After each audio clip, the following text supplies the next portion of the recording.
Good evening, ladies and gentlemen, and welcome to the Moorpark Raider live stream. I am your play-by-play commentator, Luke Lamont, joined alongside by your color commentator, Ian Handy.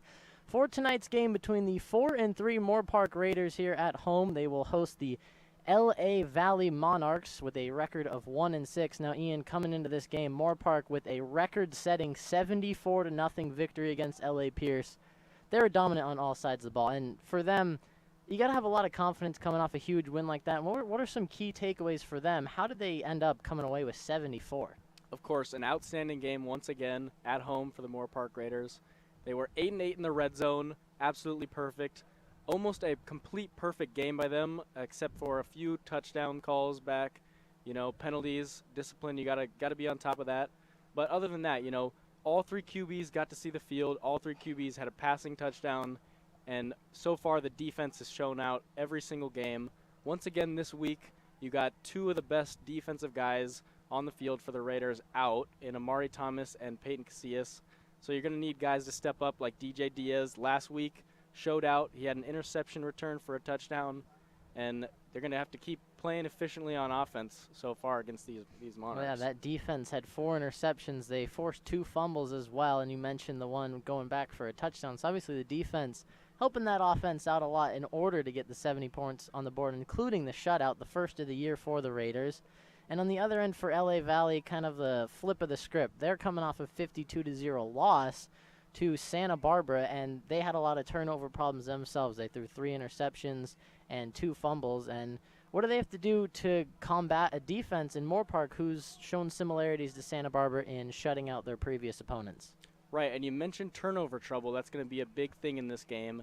The Moorpark defense, so far, they've gone crazy with turnovers. Last week for the Monarchs, they had 5 turnovers, 3 interceptions, 2 fumbles, like you said.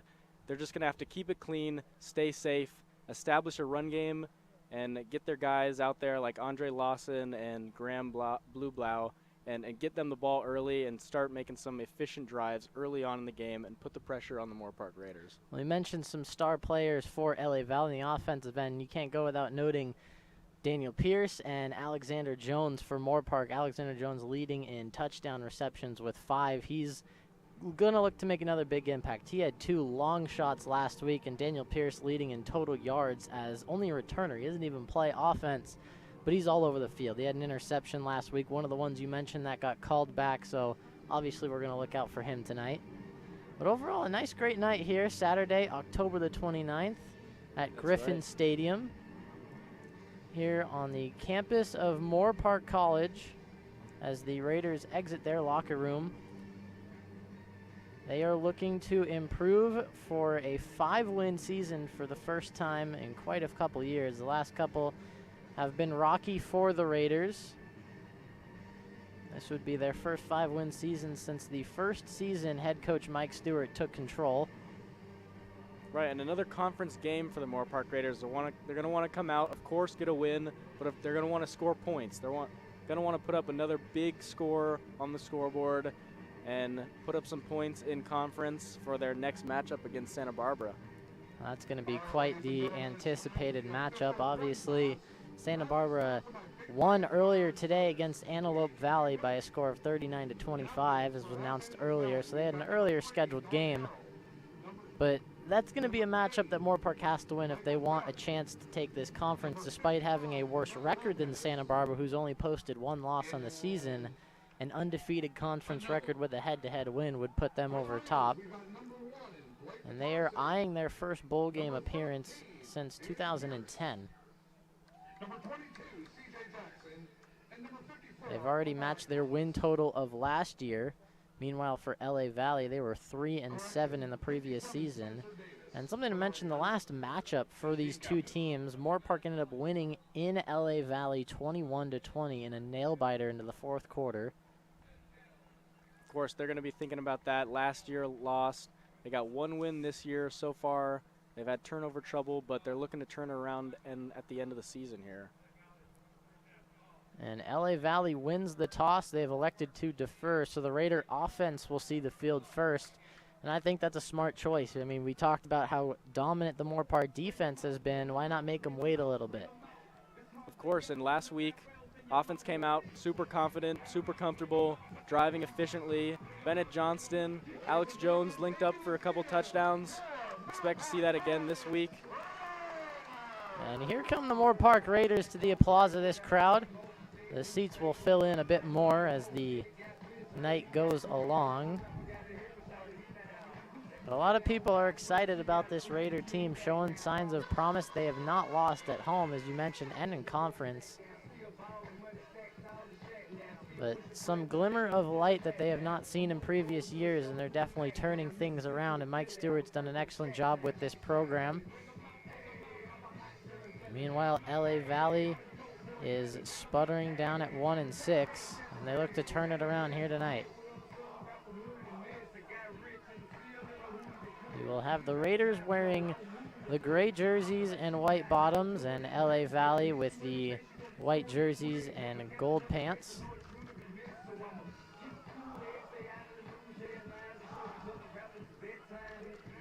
LA Valley lining up for the kickoff.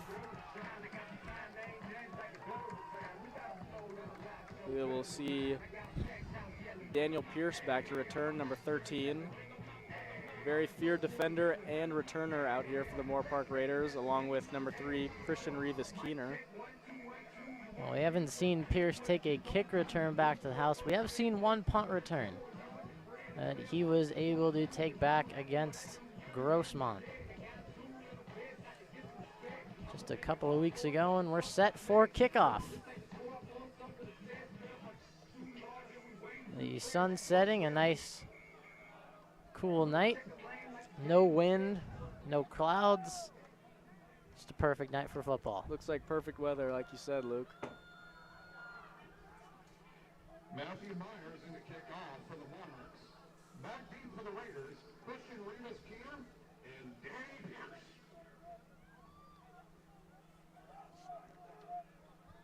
Number 80, Matthew Myers to kick off for the Monarchs. Well, Myers doing double duty as a receiver and the kicker.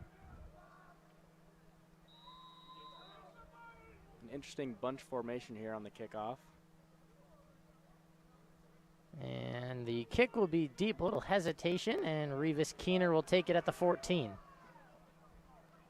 And he cuts to the middle, and he's across the 25 to the 27. Good catch by Christian Rivas-Keener, brings it up to the 25. And the Moorpark Raiders will come out with Bennett Johnston at the helm at QB, with Gabe Landless in the backfield, number 21. On the similar starting offense we've seen, and they got Arcelis Johnson, Batarse, Alex Jones. They have Davis in the slot. And Johnston coming off a nice 3-touchdown game. What was his second in a row? Johnston, short, complete. And he's got Davis for about 6. Well, second down and half to go. And that's number 9, Cameron Davis, someone we usually see in the power back set, coming out there as a tight end. He gets his first catch of the game and picks up 4 yards to make it a 2nd and 6 for the Moorpark Raiders. Well, Moorpark scored on their opening drive last week, so they look to continue that trend. Batarse in motion. They will fake and hand off to Lana. Keeper for Johnston, who gets to the left side. He's got a block, and Johnston with a lane across midfield. The biggest run of the season for Johnston. Bennett Johnson, he takes the play action, the option with the motion with Blake Batarse, ends up keeping it himself and picks up a first down, brings the ball into Monarch territory for the Moorpark Raiders. Well, and Johnston not necessarily known for his mobility throughout the year. This time he gives to Landless. He'll only get about 2 before he's stopped. Right, Luke, like you said, before this game, Johnson only a few attempts rushing. A couple yards, got 24 yards on the season. That right there is a 15-yard pickup, his best run so far of the season. Now Johnston out of the shotgun again. This time he pulls, fires low, and that's going to be incomplete. He was looking for Batarse, but in the dirt. Looking for Batarse in the hook to curl range right there. It's a quick pass. Windows closing quickly. He's not able to get the pickup there. Brings up a 3rd and long for the Moorpark Raiders. He's got trips to his right. And the first third down of the game, we mentioned Moorpark only 30%, 3 of 10 last week against LA Pierce. On third down conversions, this a 3rd and long. Johnston fires, got Alex Jones complete for a first down across the 30. Mark it at the 27. There's number 14, Alex Jones, #1 receiver this year for the Moorpark Raiders. He got 2 touchdowns last week, 1 long 50-yard touchdown, and then he had another slant for a touchdown. Solid option for them in the offense. Well, they're going to hurry to the line and give to Landless, who fumbled the football. And it looks like he got back on top of it before any damage was done. The Monarchs and are Moorpark football. They had a couple Monarchs down there that were sure of their teammate falling on that one. That's right. A little bit of a miscommunication with the handoff. Landless is able to fall back and land on the ball. Brings up a 2nd and 12 for the Moorpark Raiders on the 31-yard line. And no substitutions have been made on the offensive end. A lot of the time we see Davis coming in and out for a receiver. Now the keeper, Johnson, pulls, throws for Davis in the flats. Cuts inside at the 15, and he's down to the 12, and the Raiders are marching. Luke, like you said, no formation exchanges here for the Moorpark Raiders. They keep all their guys in from the first play. There's another catch by Cameron Davis, his 2nd, for 20 yards. And he's a big guy. Once you get him running, he's hard to tackle. Well, and here's a split back. They pull it again. This one to Landless out in the flats. He's stumbling, barreling towards the end zone. And he'll be a yard short. And here's going to come the Rasmussen package. Luke Rasmussen, we saw last week, he had a rushing touchdown. He is their more mobile option here out of all 3 of the QBs. Able to pass, able to run. We'll see what the scheme is here. You see Arcelis Johnson up at the top. They're going to go under center with Rasmussen. It's going to be a toss to Davis, and he's in for the touchdown. And Moorpark strikes first against LA Valley just with 11:26 on the clock in the first quarter. Very efficient drive by the Moorpark Raiders. Bennett Johnston able to hit his guys. I think he had 1 incompletion that entire drive. Cameron Davis leading the way, gets a touchdown. They bring out that power back option with tight line on the 34 off to the right side in the H back. Hand the ball off to Cameron Davis, full head of steam. He gets into the end zone with ease. Well, that's near the same way Moorpark scored to start their game against LA Pierce. As this one's blocked. Burke's extra point is no good, and it'll be fumbled back towards the 25, and it'll be 6-0 Moorpark. But the touchdown, that's the same formation down there on the same end zone, except you mentioned Ty Eli. The first time it was Rasmussen rolling out and throwing to Eli to get in the end zone. This time Davis notches his 3rd touchdown of the year to gain the lead.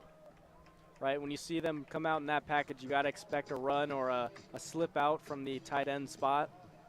They execute that perfectly, come up with a touchdown, but the extra point is blocked. We'll see how the Moorpark Raider defense responds. We get to see the LA Pierce offense led by Dylan Foley for the first time out of Palm Springs, California. Back to return for the Monarchs, number 4, Jason Wagner. And Wagner, their leading receiver. An interesting kickoff set.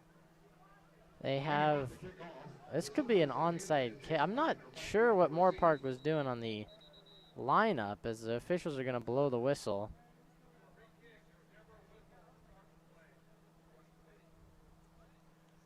A little excited to kick the ball off. They go before the referees are ready. Well, there's almost an interesting stack formation up at the top on the visitor side that Moorpark was doing for this kickoff. They have 4 to the right of Burke and 6, 4 up front, 2 back. I've never seen a kickoff set like that before. I have not either, Luke. I would expect a deep kick off to the left where most of your guys are. Well, that's exactly what it is. This one bounces and rolls. It'll be fielded by Blubaugh off to the left side. He's got blockers up ahead, and he's across midfield to the 45-yard line of Moorpark. We mentioned before an odd formation for the kickoff for the Moorpark Raiders. They kick it off to the left where most of their guys are, but the Monarchs are able to set up some blocks, and Graham Blueblaw is able to take it off to the left side where nobody is, and he gets the ball past the 50 and into Moorpark Raider territory right off the return. And Blueblaw, a wide receiver from St. Cloud, Florida, but coming to LA Valley from Grace Brethren High School, a well-known Southern California football program. And here is the handoff, and nowhere to go, going to be dropped for a loss. That was Michael Clark, and making the play for the Raiders, Michael Garibay. Handoff to Michael Clark, takes it to the right side, but the Moorpark Raider defense is in there early. They are making a statement. Brings up a 2nd and 12 for the Monarchs. Michael Clark is substituted out of the game. At quarterback, we have Kamari Dennis, number 14. We anticipated Dylan Foley. He was the leader in passing with 700 yards. He had 6 touchdowns and 10 interceptions. So a quarterback switch. Now in motion, they give to the back, and nowhere to go. He's going to go for maybe a gain of 1. That was Marcus Arthur from Simi Valley getting the carry. You see the motion with Jason Wagner trying to deceive the Moorpark defense. A handoff to Marcus Arthur off to the right side. Brings up a 3rd and long, excuse me. And a loss of yards on that play. Well, you mentioned that one was stuffed up by Diaz. You mentioned that he needed to step up in the absence of Thomas and Casillas. Now a passing down. Looking towards the right side and almost intercepted. That was C.J. Jackson in coverage, but a 4th down and long. C.J. Jackson been a solid option at the corner spot so far. Their lockdown guy. Aside from, on the other side, number 2, Salah Hill. A dominant secondary here for the Moorpark Raiders. Well, the punt team comes out, and Pierce will spot himself at the 5. We mentioned C.J. Jackson just making the play. He had a 96-yard interception return for a touchdown last week, and the punt is away. Pierce will run up on it and let it bounce. He will field it and get hit immediately at the 10.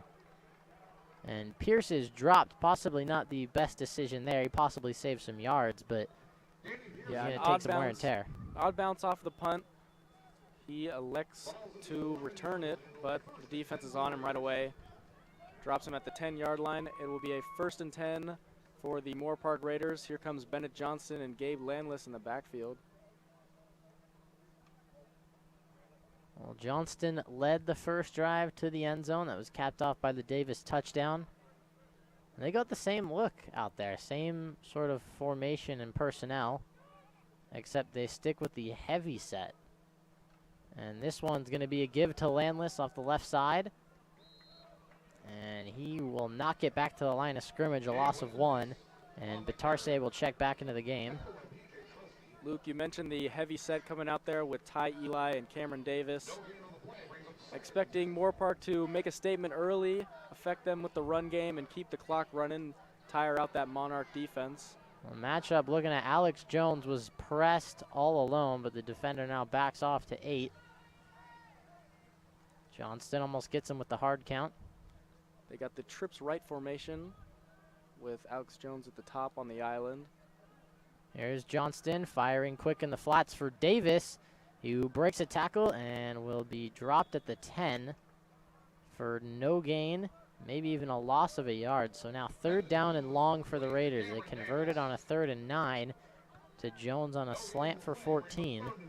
Number 3, Christian Rivas Keener checks into the game as they move into the spread formation with Batarse and Alex Jones on the left side, expecting a passing down here on 3rd and 10. The matchup to watch is Alex Jones up at the top. Defender is creeping up. Trying for the hard count.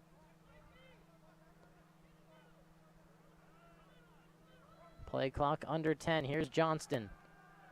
And he's going to go down for the sack, but he gets it away to Arcelis Johnson, who's now inside the 5 and brought back towards the end zone. Forward progress is marked at the 4, and a disastrous play from Moorpark.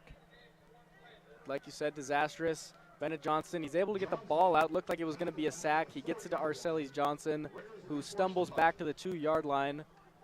Thankfully, they call stoppage of progress. They will be at the 3-yard line. But this is going to give you less yards for the punt here. They're going to go for the block. Johnson, and it is blocked. Picked up and a touchdown for LA Valley. Christian Mills takes it into the end zone. That is a very unfortunate way to end the drive for the Moorpark Raiders. That last play, disastrous. Bennett Johnson's able to get the ball out, but they give them minimal yards to get the punt off, and it's blocked. Monarch defense picks up a touchdown early. Christian Mills. Well, that's one of those situations where Christian Mills out of Newbury Park, California, a sophomore.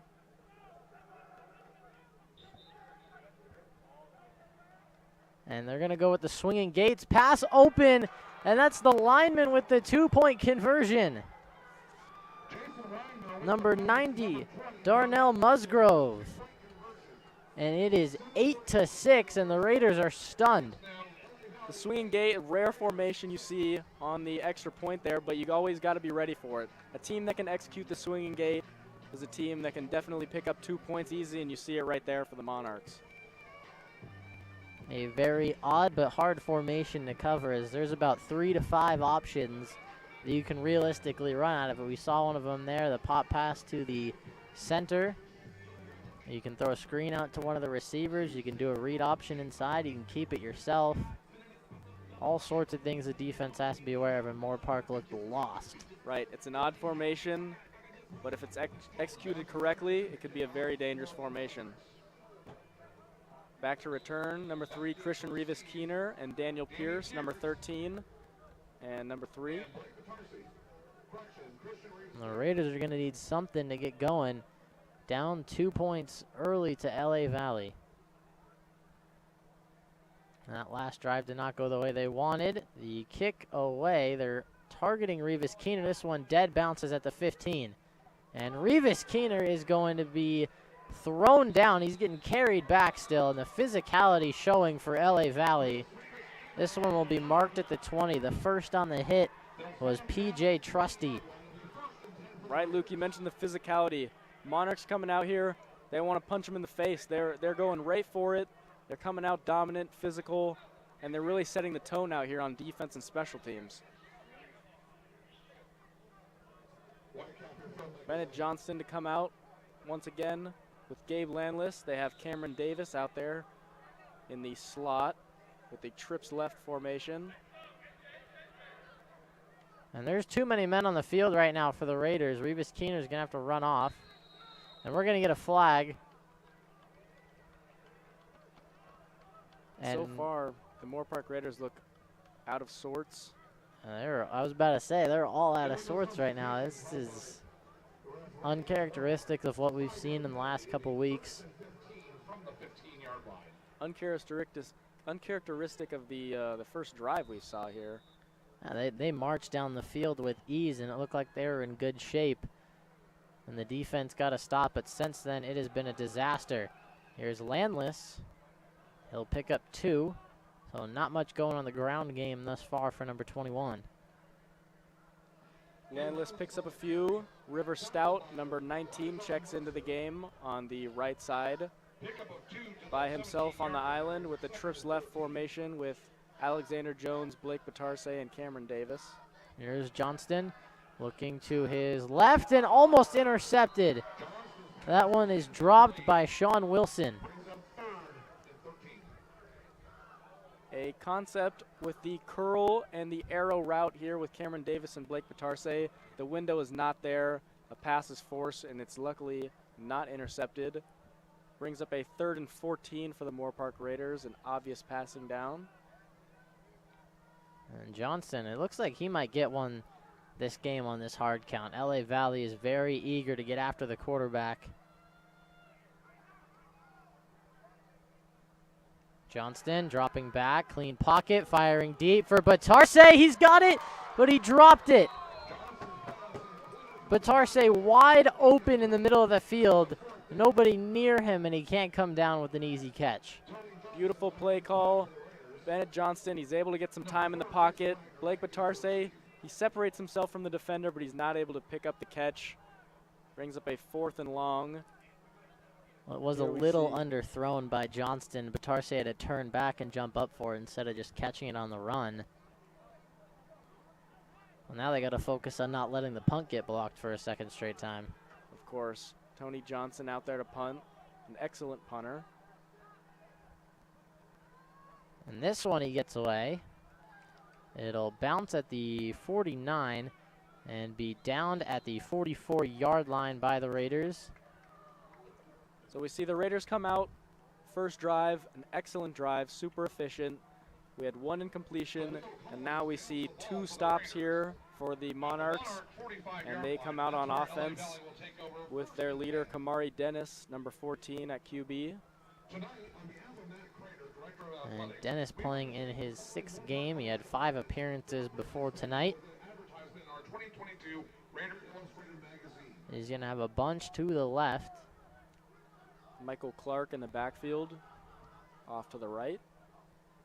And they're going to give to Clark towards the right side. He's got nowhere to go. Great job up front by Rogero Robert. Like we said, 2 defensive guys out for the Moorpark Raiders, 2 big defensive guys, their leaders, Peyton Casillas and Amari Thomas. But so far the D-line has been stepping up, and the defense in general has made stops. Looking great out here so far. Now 2nd down and long to go. The drive starts the exact same, a run that goes backwards for LA Valley. Here's Dennis looking over the middle, complete, and brought down after a pickup of about 10. So it'll make it 3rd down and 5 to go. That was Wagner on the reception. Luke, you mentioned they started the drive the exact same way, and as a coach, you got to start to pick up some cues there. They run the ball heavy with number 8, Michael Clark, and then they bring in number 20, Arthur Marcus.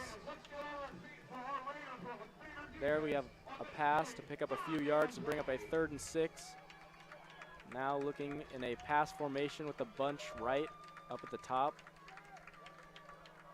And Dennis staring towards the sideline gets the play.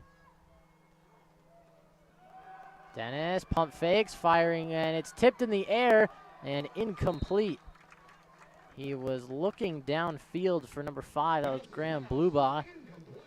The ball appeared to slip out of his hands. Maybe got a little too excited for the deep pass. Another great stop by the Raiders, though. They're going to get the ball back in better field position than last. They sent 2 returners back, Pierce and Batarse. Right, and the Raiders, they really put the pressure on you on defense, not allowing them to get past the 50 there. And the clean punt. Punter does not take any steps. He just catches that thing and boots it away. And the fair catch at the 26-yard line where the Raiders will take over.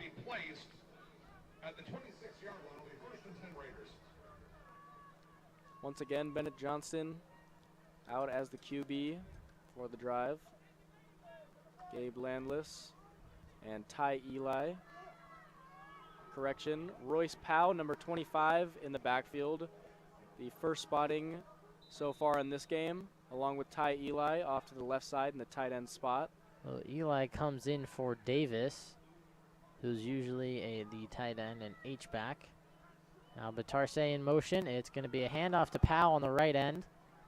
And he's going to fall forward to the 29-yard line. Will bring up 2nd down and 7 to go. Once again, coming out in that power formation, they run the deception with Blake Batarse on the motion. Handed off to Royce Powell. He picks up a couple yards, bringing up a 2nd and long from the 29-yard line for the Moorpark Raiders. We're going to go with Eli as the tight end in the trips. He will motion over and go back to the left. This one is going to be a give to Powell to the left. He cuts it right, and no blockers in sight. He's going to be dragged down for a loss. That's Darnell Musgrove, who caught the 2-point attempt. Another big play by Darnell Musgrove. He stays patient. He watches his hips. Royce Powell tries to extend the play out on the right side, outside the tackle, but he's able to wrap him up and take him down, bringing up a 3rd and long for the Moorpark Raiders. They're 1 for 2 on 3rd downs. Actually, 1 for 3 as this one's incomplete to River Stout. Make it 1 for 4 to start the night, and they're going to punt it back to LA Valley. 3 and out. And so far we've seen the receivers are not helping out Bennett Johnston too much. He's able to put the ball on the money, but once again we see another incompletion dropped by the receiver. Out to punt is Tony Johnson.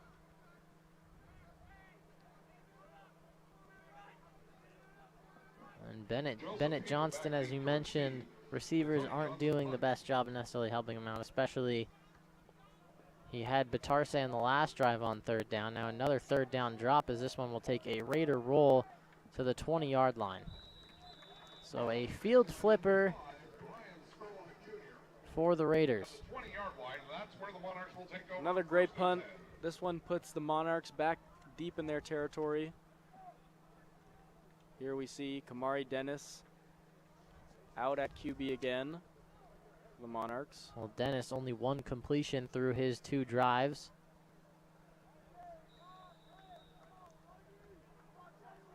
He's had a couple dangerous ones. One to CJ Jackson that was almost interception. The other that was just sort of slipped out of his hand, as you mentioned. The corner's back off. Michael Clark out there once again on 1st down.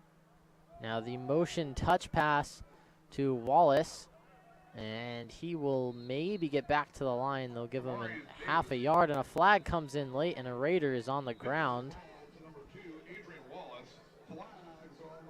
And there seems to be a shaken up LA Valley player back at the 13. That is number 4, Jason Wagner, their number 1 receiver. He hobbles back into the huddle.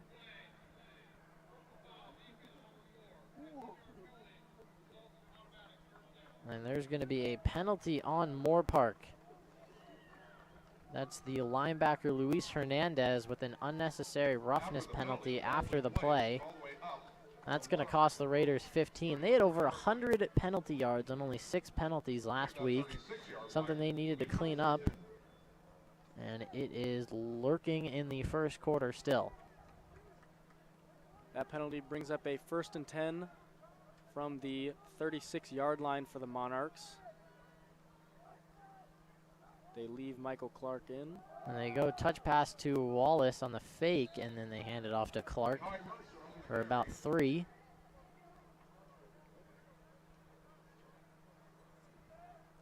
And it looks to be an injured LA Valley player now down. They're going to mark it at the 37. But an injured offensive lineman.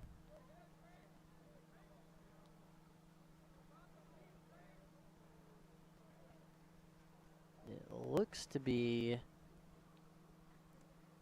number 77 possibly. That would be David Kamasuku Flores.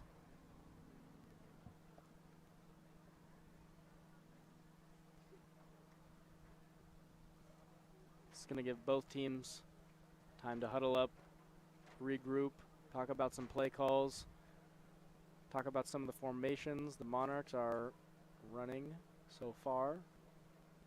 We have 3:09 left in the 1st quarter, and the Monarchs have possession of the ball, and they've done a great job since the opening drive of Moorpark, shutting down that offense. They're yet to pick up another 1st down. But LA Valley in their own right, they do not have a 1st down outside of the 1 penalty Moorpark just gave them, as the player is back to his feet. Good things to see.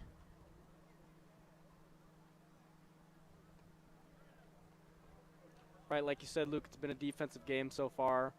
We got a touchdown from each team, 1 offensive touchdown from the Moorpark Raiders, and a special teams touchdown off a blocked punt from the Monarchs.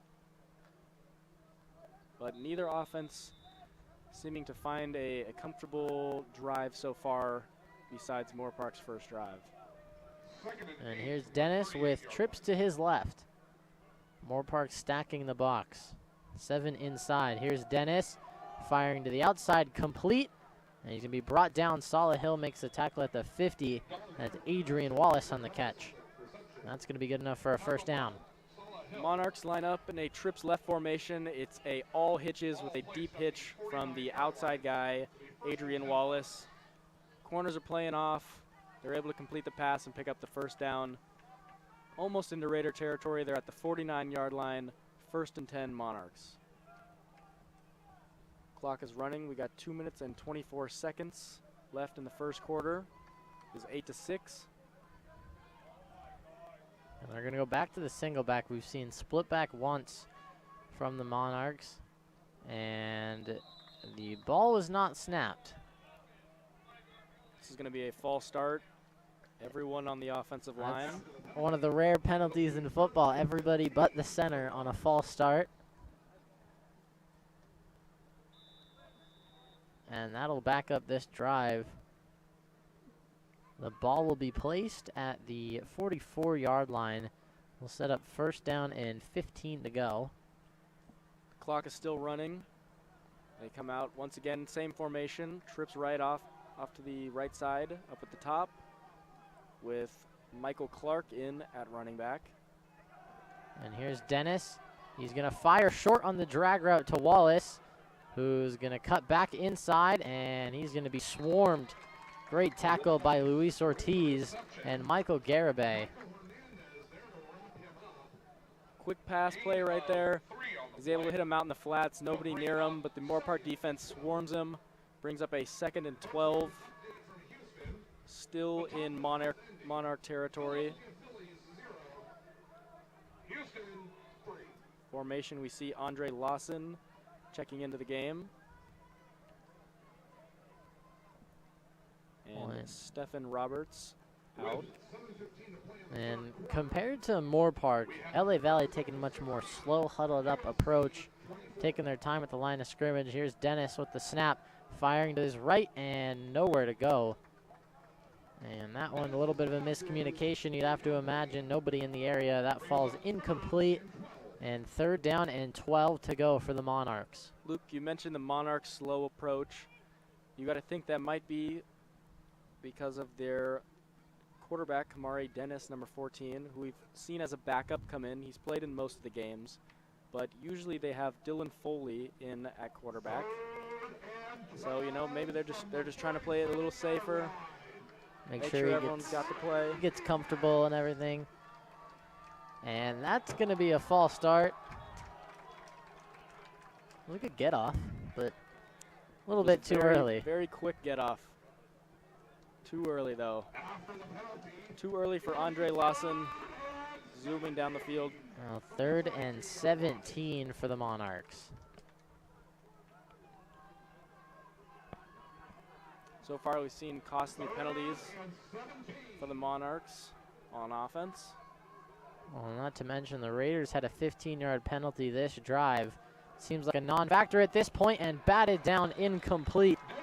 Great jump on the ball, but a flag is down. The pass was broken up by Luis Hernandez, but a flag in the secondary.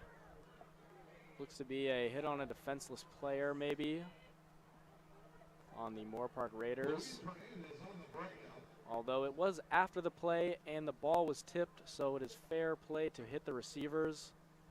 Like my guess is you were right with what you said at first, the hit on defenseless receivers. And that would be the second 15-yard penalty, and that'd grant an automatic first down. That would be backbreaking for the Raider defense, who thought they just got off the field. And it obviously...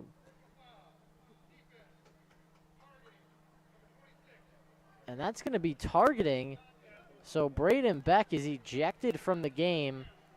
And that's going to be an automatic first down. An unnecessary hit results in a curtain call for Beck. That is a very tough call coming from the back right referee, who clearly does not have the best view on the play there. But once again, we see trying to protect the players. You don't want to have those unnecessary hits. And that is a huge loss for the Moorpark Raider defense. And a first down here for the Monarch offense, pushing into Raider territory for the second time. And Mike Stewart is out there talking with the officials.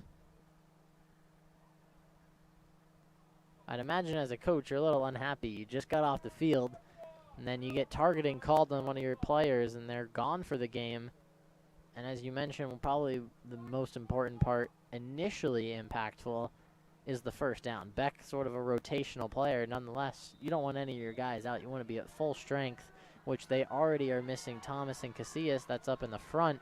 And that helps a lot with the pass game. Their pass rushers, that's going to be a false start. So I've seen a drive full of penalties so far. You mentioned a rotational player, but you always want to keep your guys in the game, of course, whether it's injuries or penalty-wise. You want the people that are most comfortable out there playing, and now they're going to have to rotate some other players in. This penalty brings the Monarch team back 5 yards, bringing up a 1st and 15. On the clock ticking down in the first quarter, we have 30 seconds to go. And the Monarchs lead. And this a fumbled snap going to be scooped up. Moorpark's going to go all the way for a touchdown. Christian Kohulon. 44 yards, and the Raiders regain the lead. Christian Kohulon picked up that 99-yard fumble return earlier in the season for a touchdown. Here, once again, picking up a bobbled fumble from the quarterback, taking it 44 yards for a touchdown. Moorpark Raider defense once again stating their dominance. Brings the game to a 12-8 with 20 seconds left in the first quarter. And Kohulon firing up the crowd. He is amped up after a huge touchdown return with 20 seconds left remaining on the clock in the first quarter. And as you mentioned, Moorpark, the defense, that's another touchdown. That's their 7th defensive touchdown on the year. I mean, those are numbers you just don't really see. That's an absolute dominant defensive team out there. And so far, we've seen a trend.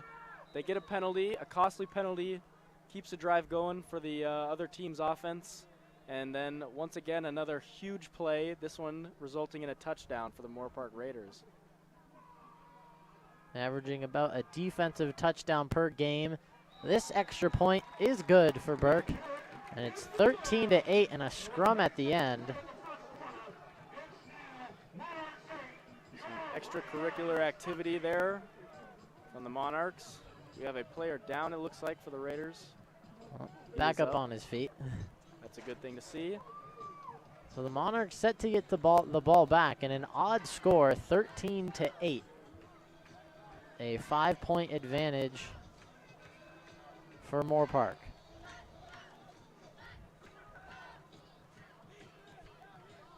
We saw last kickoff for the Moorpark Raiders, an odd formation, resulted in a huge return for the Monarchs. We'll see what formation they come out this time. Back to return, number 24, Vincent Zepeda, and number 4, Jason Wagner for the Monarchs. And Burke is ready to send this one deep.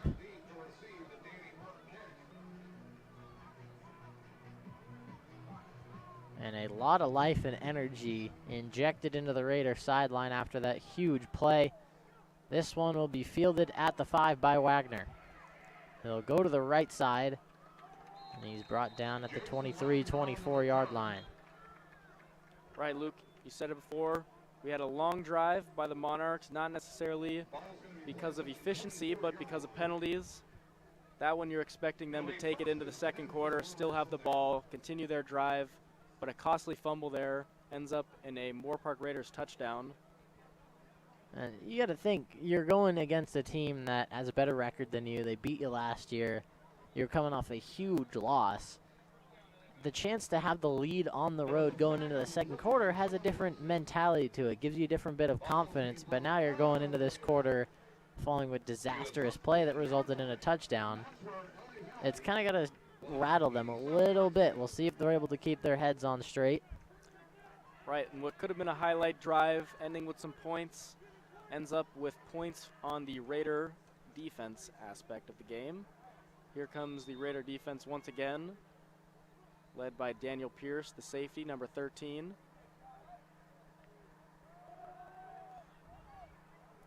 And this run's going to go for a gain of 1. And that will take us into the second quarter. LA Valley will be headed towards the scoreboard side of the field. But the score after 1 is 13-8 in favor of the home team, the Moorpark Raiders, looking to remain undefeated at home. So far, we've seen dominance for the Raider defense. An early touchdown from the Raider offense. They're looking to come back and set the tone once again. First, we need a stop here from the Raider defense. The Monarchs come out. First down, we see another run to Michael Clark, number 8. And the offense has been pretty predictable for the Monarchs so far. Not too many passes. All their passes have been short passes, under 10 yards. We'll see how they come out once again for the second quarter.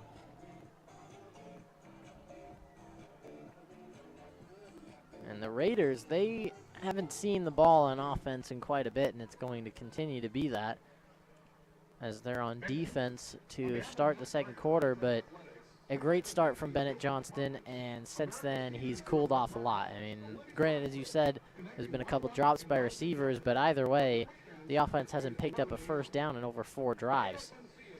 Right, and you can't really put all the credit on Bennett Johnston there. You know, we've seen some drops from the receivers, but overall, if the offense isn't running efficiently, you're going to look to the QB first. Of course, they tried some different running backs in there, starting off with Gabe Landless. Last drive we saw Royce Powell go in. Still Ty Eli and Cameron Davis as the secondary fullback tight end spots. So next drive, expect to see some more passing, I would say. Trying to get comfortable with your receivers, try and push it down the field, take some time off the clock, and build some confidence on the offensive aspect of the field. And they go back to a split back set. Dennis, quick screen, complete to Bluebow, and he is going to be brought down about 2 yards short. Brought down by Nico Nares of the Raiders. Quick screen pass to Bluebow. He is able to fight for some extra yards, picking up a 3rd and short. A big 3rd down for the Raiders. Try to get their offense back out onto the field. Here we see them in the doubles formation. 2 running backs in the backfield. And the ball is fumbled. Dennis has to fall on it at the 15. And this is going to result in a 4th down and 7 to go. Another fumble from number 14, Kamari Dennis. He's not handling the ball very well so far. A little bit of miscommunications. That's going to make it a 4th and long. Out comes the punt unit for the Monarchs. Back to return, number 13, Daniel Pierce. Always a threat in the return game. He's going to be at the 45 in plus territory. This could be another chance for him to get a return, but the coverage of the punt team for the Monarchs has been elite tonight. And this one is away. This one a dribbler, and it bounces off a Monarch player. A little bit of confusion. Almost touched a Moorpark Raider. Bounced off a Monarch, and that gives them the ball at the 24-yard line in Monarch territory. All right, here you got to get some points. You know, you get the ball back in a game that I wouldn't say necessarily you're expected to win, but you're expected to perform very well, especially coming off of a 74-0 win. I mean, you got to get some points on the board. You're only up 5, 13-31 in the second quarter, and in the entire first half left to go, and you've not shown anything in your last 4 drives. Here's Johnston, hands to Landless. He will bounce and cut to the right side. Right, Luke. Like you say, this is a must-score situation right here for the Moorpark Raiders. You get the ball in great territory, right on the outskirts of the red zone. You got to bless your defense here with some offensive points.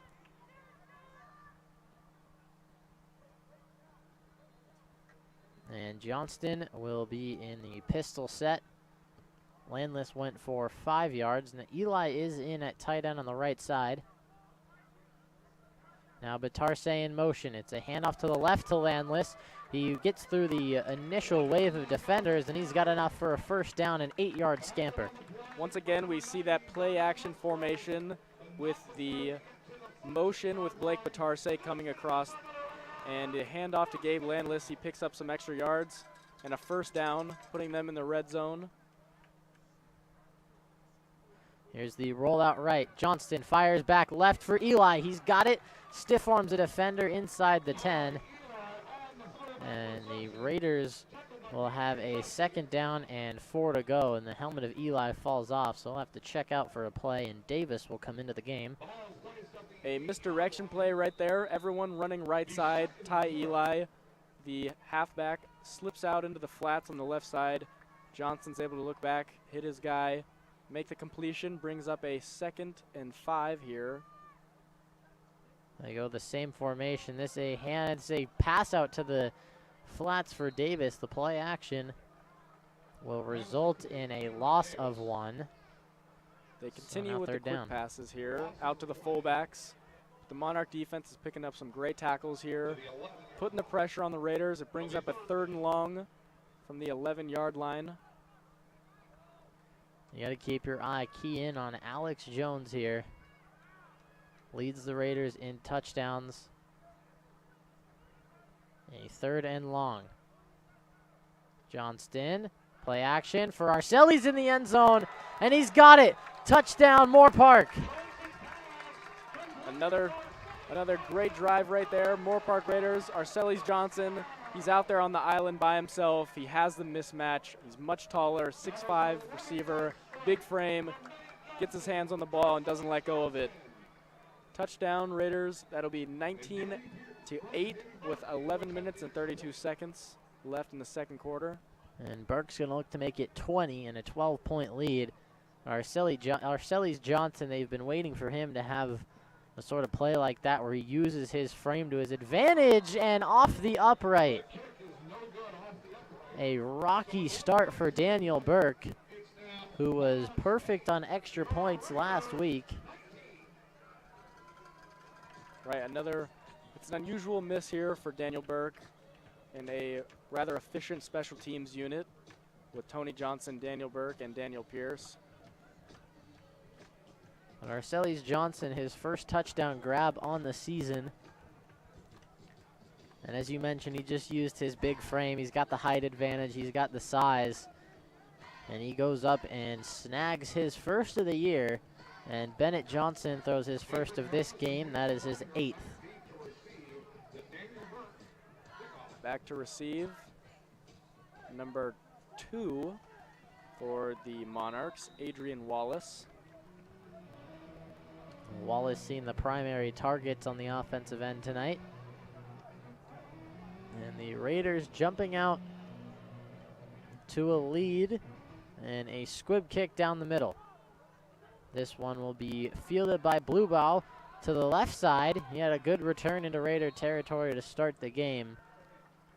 But Bluebow this time short of the 50. They'll mark him out at the 40-yard line. Correction, back at the 35. We've said it before, Raider defense coming out dominant so far. How do you expect the Monarch offense to come out based off of the last few drives? You got a fumble recovery for a touchdown, another fumble bringing up 4th down.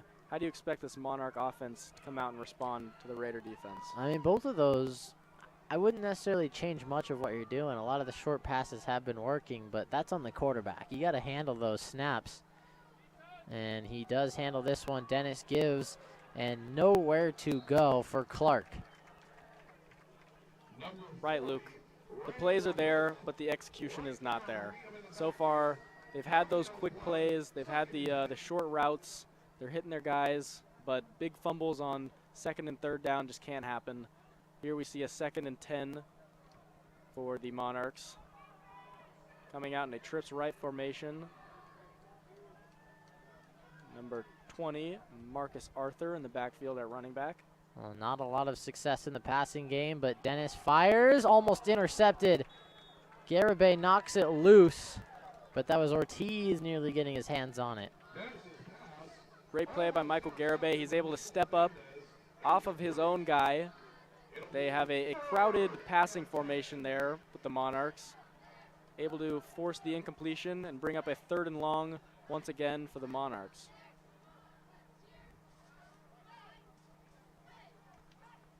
And a big 3rd down and 10 to go. 10:45 in the first half. Moorpark showing 2 high safeties. Dennis under pressure early, throws to the outside and in and out of the hands of Wallace. Incomplete, and the punt unit will come on once again for LA Valley. An obvious passing down. You see number 2, Adrian Wallace, out on the left side. He's up the field, he creates a little bit of separation, but he can't get his head back in time. An incompletion brings up a 4th and 10 for the LA Valley Monarchs, and out comes the punt unit.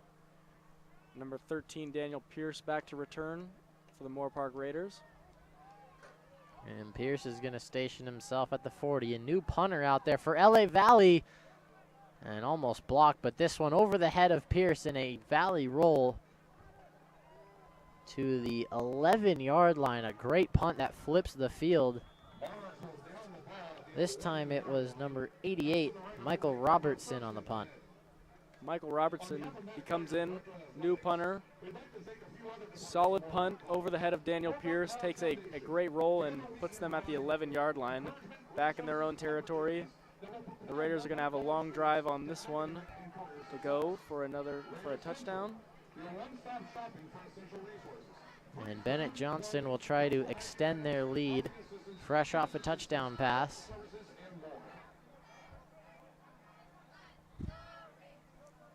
They've not looked back towards Alex Jones since his first catch. This one landless up the middle.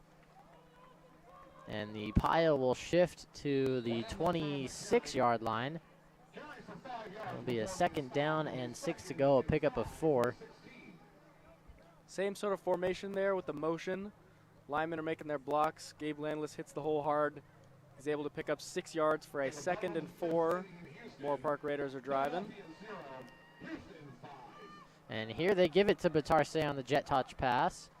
And he will stiff arm a defender out of bounds at the 21. The ball was on the 16, not the 26 last play. So there we see Moorpark Raiders working on that deception. They got Blake Batarse motioning the majority of their run plays. There, they hand it off to him. And they're going to go Johnston on the quarterback sneak. And the pile pushes him forward for a 1st down. On 3rd and 1, they call number 10, and he succeeds. Moorpark Raiders continuing to pound the rock, keep the clock moving. They're now up by 11 points. Motion out to the right, Landless. And they're going to throw to Landless, almost intercepted. But Landless will pick up about 2 on the swing pass. Risky pass, like you said, Luke, almost intercepted. Gets it through the hands of the defender. Landless able to catch it, pick up a few yards. Brings up a 2nd and 8 here, still in Raider territory. Well, we're under 9 minutes to go in the half. Here's Batarse in motion. It's a keeper. Johnston firing and incomplete. He was looking in triple coverage over the middle of the field for Arcelis Johnson, and it's incomplete. Bennett Johnson, he's got the time, looks comfortable in the backfield, unloads a ball. It's there, but it's triple coverage. Number 23 for the Monarchs, Makai Mercer, is able to pick up the forced incompletion, leaving the Moorpark Raiders with a 3rd and 8 here. And they get him to jump, and they're not going to give him the free play. They're going to whistle the play dead.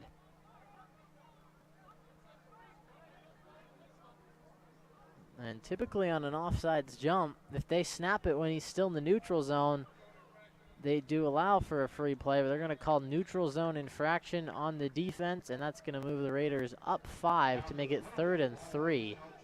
So now a costly penalty we've seen so far on this drive. A lot of runs from the Moorpark Raiders. So far, they've been efficient, picking up positive yards in each of their runs. Now this is run or pass territory. Landless in the backfield. Here's Landless flying out to the flats. Here's Jones, and an uncharacteristic drop from Alex Jones. He was open on the sit route.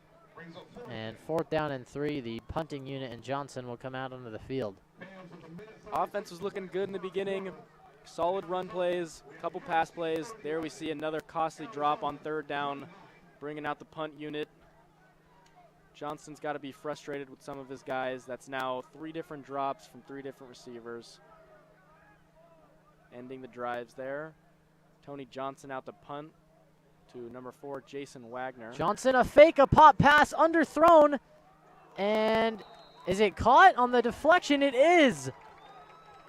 That's Brian Skurlock, caught it off of a deflection. And Tony Johnson's arm picks up the 1st down for Moorpark. Tony Johnson picks up a completion there. An odd play, but they go for the fake. Throws it downfield, it's double covered, bounces off of the guy, and Brian Skurlock Jr. is able to catch that ball and pick up a 1st. It looked like he was looking for River Stout down the field, and the batted ball, great awareness by Skurlock to get his hands under that one, and a huge conversion. Offense comes back out on the field, trips left formation. Johnston fires, caught by Revis Keener. He gets a block from Jones, and he'll pick up 4. It'll be 2nd down and 6. A nice short pass on 1st down for gain of a couple yards. It's a short pass play. They got the bubble route there from Christian Revis Keener, but more importantly, they got great blocking out on the outside with Alex Jones and Blake Batarse, able to pick up a few yards. Now a 2nd and 4 for the Raiders. Here's a screen to Alex Jones. He's got a lane, and that's good enough for a 1st down and across midfield, pickup of 7. And the Raiders are in Monarch territory once again. Some more quick passing concepts from the Raiders. We've yet to see a deep ball so far completed. They come out in the spread formation, Landless in the backfield. Johnston gives to Landless up the middle, and he will pick up 3. Landless, a downhill runner. He's not able to break free so far tonight. It'll be 2nd down and 7 to go. Cameron Davis, number 9, checking into the game. An aspect in their power run set. We see him line up off to the left side in the H-back formation, along with Alex Jones, number 14, out on the island. Johnston hands to Landless again. Davis with a great seal. And barrels over a defender. A flag is down, but Landless is in open territory inside the 20. Flag is down in the backfield. Looks like it might be holding. They had some amazing blocks there setting up the hole. Landless is able to pick up. And that one's going to come back. A costly holding penalty for the Raiders. They get Sean LaPole on the hold. That's very costly. That's going to send you back into your own territory. An odd drive already with a fake punt formation coming out and picking up the 1st down for the Raiders. Well, now 2nd and 17 to go. As you said, that brings them back on the opposite side of the 50, back into Raider territory. Landless, motion to the right, quick screen, complete. And this time he'll get 7 on the catch and run, so 3rd down and 10 to go. And we see they don't lose faith in their guy, Landless. He picks up the catch. He's able to bring the ball back to where you'd see 3rd and 10 area, 3rd and 11.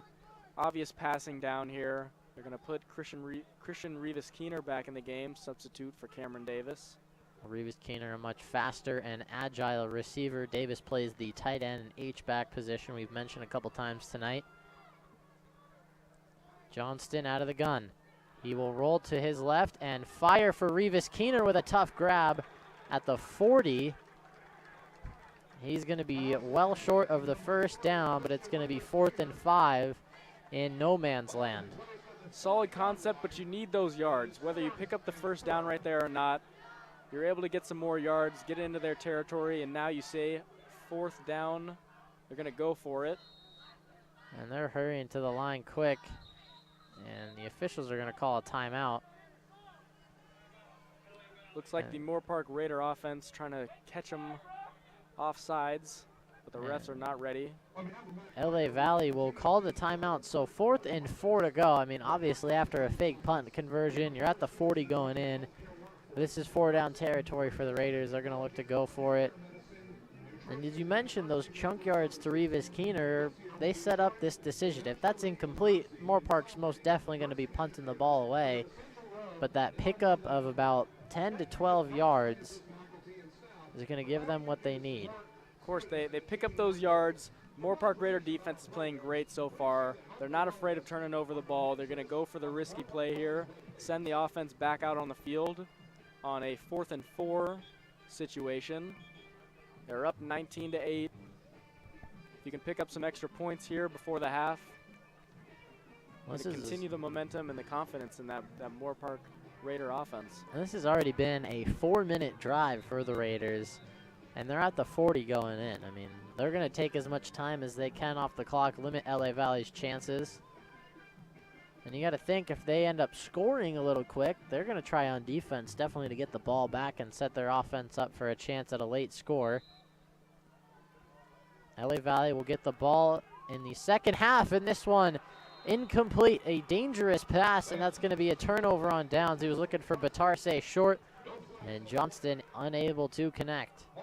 It's a all-hitch concept on the right side in trips with Alex Jones on the backside slant. The slant's not open. He looks to him. He looks over to the right side. First guy he sees unloads the ball. It's a forced pass, almost an interception. And that turns the ball over. 1st and 10 Monarchs. They come out in their own territory. Once again, number 14, Kamari Dennis in at QB. They got the trips formation here on the right side. And Dennis is going to look that way off the start. This one high and dropped. He was looking for Wagner underneath, but it was overthrown and almost intercepted by Garibay.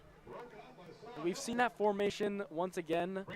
They got the slot running a corner, and they got the hitch in the middle, an arrow route off to the outside. They're trying to create some space, not quite enough space.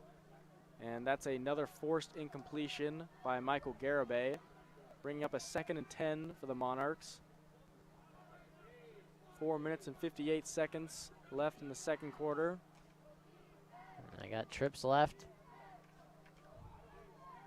Dennis, and another bad snap. This one's low, and Dennis is on it again. And no, Dennis does not have the ball out of the pile, and Dennis falls to the ground. Dennis is looking The Raiders injured recovered. here. The Raiders recovered. Dennis is down. And the play was ruled over when Dennis initially fell on it. Right, Luke, if he has possession, as soon as he's touched, ball's down, play is over.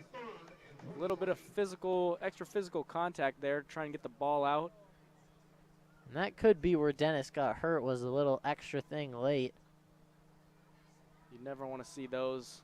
Maybe a hit to the head. And he's back on his feet, picking up his helmet. And Dennis going to walk off the field. He seems to be all right. Out comes number 16, Dylan Foley, QB. The usual starter here for the Monarchs. And we anticipated Foley to start, but I would assume since the season's sort of skidding, getting towards the end, and coming off a 52-0 loss, maybe they wanted to see if their luck was a bit better changing the starting quarterback, but they wind up with Foley once again in a 3rd and 23 situation. Here's Foley, firing on the sidelines, complete to Wagner at the 35. Right, Luke, like you said, 1-6 on the season. Quarterback situation doesn't seem to be working out. They try and put their guy, Kamari Dennis, in, maybe switch it up, different aspect of the game. He's a little bit faster of a guy. Now with the injury, we see Dylan Foley coming out. Now we will see the punt team out for the Monarchs. Back to return, Daniel Pierce. solid return could get them in great territory here. Well, Pierce hasn't had much luck tonight.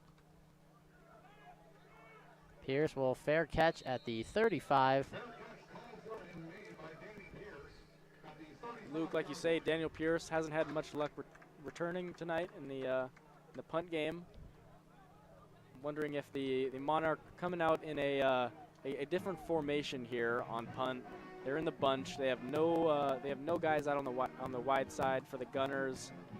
Maybe the Moorpark Raiders, they just don't know how to cover this punt formation. It's an interesting punt formation. You said usually gunners outside, but they're funneling things to either the left or right. They're sending pressure up the middle on the returner, and they're relying on just pure speed to get there in time to cause a fair catch. This throw on a rope outside of Batarse. What a pass from Bennett Johnston for a first down. Great play concept right there. You got Alex Jones on the outside. They're going to put their attention on him, #1 receiver, but you got Blake Batarse as well, the #2 receiver for the Moorpark Raiders. Runs a great out route there, able to create separation. Bennett Johnston hits him on the money, first down Raiders. Now Batarse in motion, they give to Landless. He will run forward for 5 before he's dropped at the 45-yard line. Tackled at the 46-yard line, brings up 2nd and 7.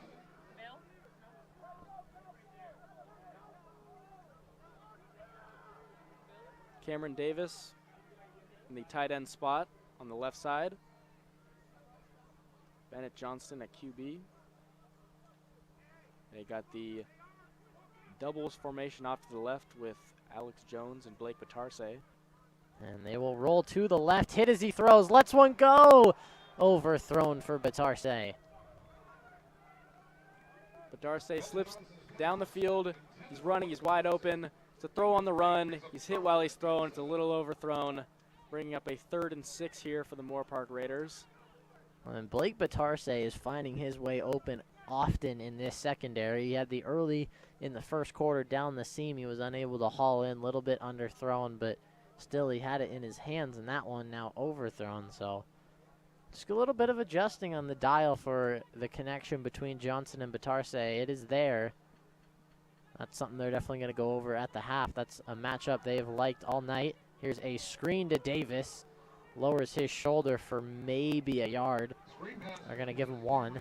Here we see some game management. Obviously, you want to pick up the first, but you want to make a completion. You either want to run the ball, get a quick screen pass like we see right there. Cameron Davis slipping out into flat, keeps the clock running. Out comes the punt team. They're going to try and pin them back in their own territory.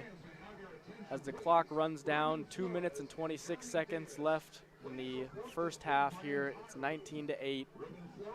Ball's going to go back to the Monarch offense.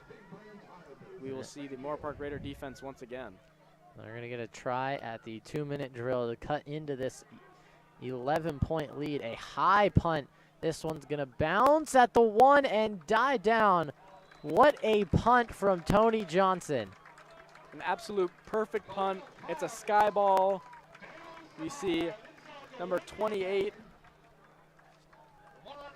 Khalil Collins, on the stop right there. He picks up the ball, the 1-inch yard line right there. Well, Khalil Collins had quite the night a week ago. He had 2 interceptions for 138 return yards. One of them was for a touchdown that got called back due to taunting from Collins. But now he's getting it done on the special teams end in any way he can. Right, a star player on defense there on special teams. And we mentioned before with the injuries of Amari Thomas and Peyton Casillas, we're going to need some more guys to step up on the defensive end. And so far we've seen some great plays and a dominant effort by the Moorpark defense. And here's Foley on the pass. It's complete in the flats, and he's going to be spun down. Moorpark wants a safety. Forward progress will get him to the 3, so an actual pickup of 2. The pass was complete to Stephon Roberts. Positive gain for the Monarchs there. The pocket is closing in on Dylan Foley. He's able to get the ball out. They pick up a few yards. Brings up a 2nd and 8. The Moorpark Raiders call a timeout. 1 minute 52 left. Pinned back this far. Moorpark, I mean, I'm not surprised they're trying to call timeouts and get the ball back late in this half. I mean, your offense hasn't necessarily shown out like they have in previous games, especially not like last week.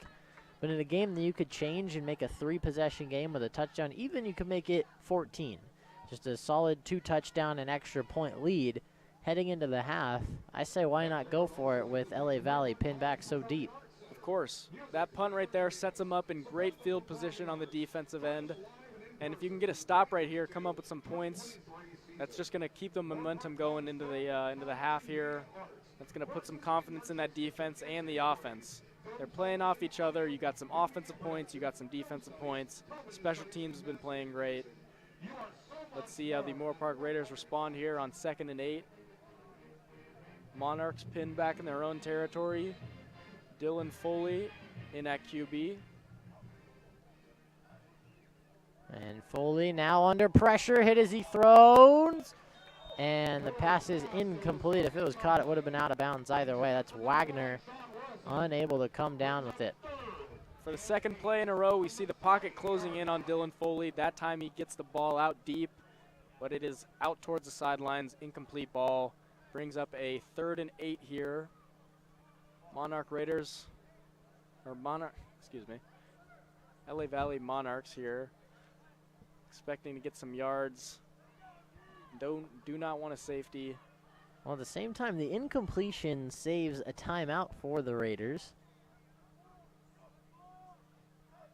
And definitely do not want to take the safety. Foley, quick pass. This one is intercepted!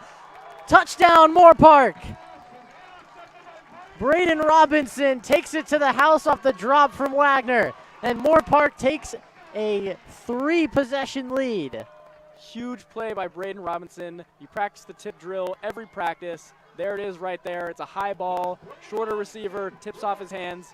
He's there to react, catch the ball. Perfect return, takes it into the end zone. Makes it 25-8 with 1 minute and 42 seconds left here. And that makes 2 on the night for the Raider defense. 2 defensive touchdowns. They now average a touchdown per game, 8 on the year on the defensive end. We've said it time and time again. Every time this Moorpark Raiders defense shows up, they win the game. And Burke got this one. He is now 2 for 4 on extra points of the night. One blocked by the upright. And now Moorpark 26-8. And now we see the Monarch offense will get another chance to hit the field. What do you expect for there's got to be some changes out here for the offense. They got to be throwing a little bit deep. Now behind 26-8. The pressure's on. The scheme's got to be different here, Luke. Well, the biggest reason, as you said, when Moorpark's defense shows up, they win. And that is typically because they get ahead and that forces the pass.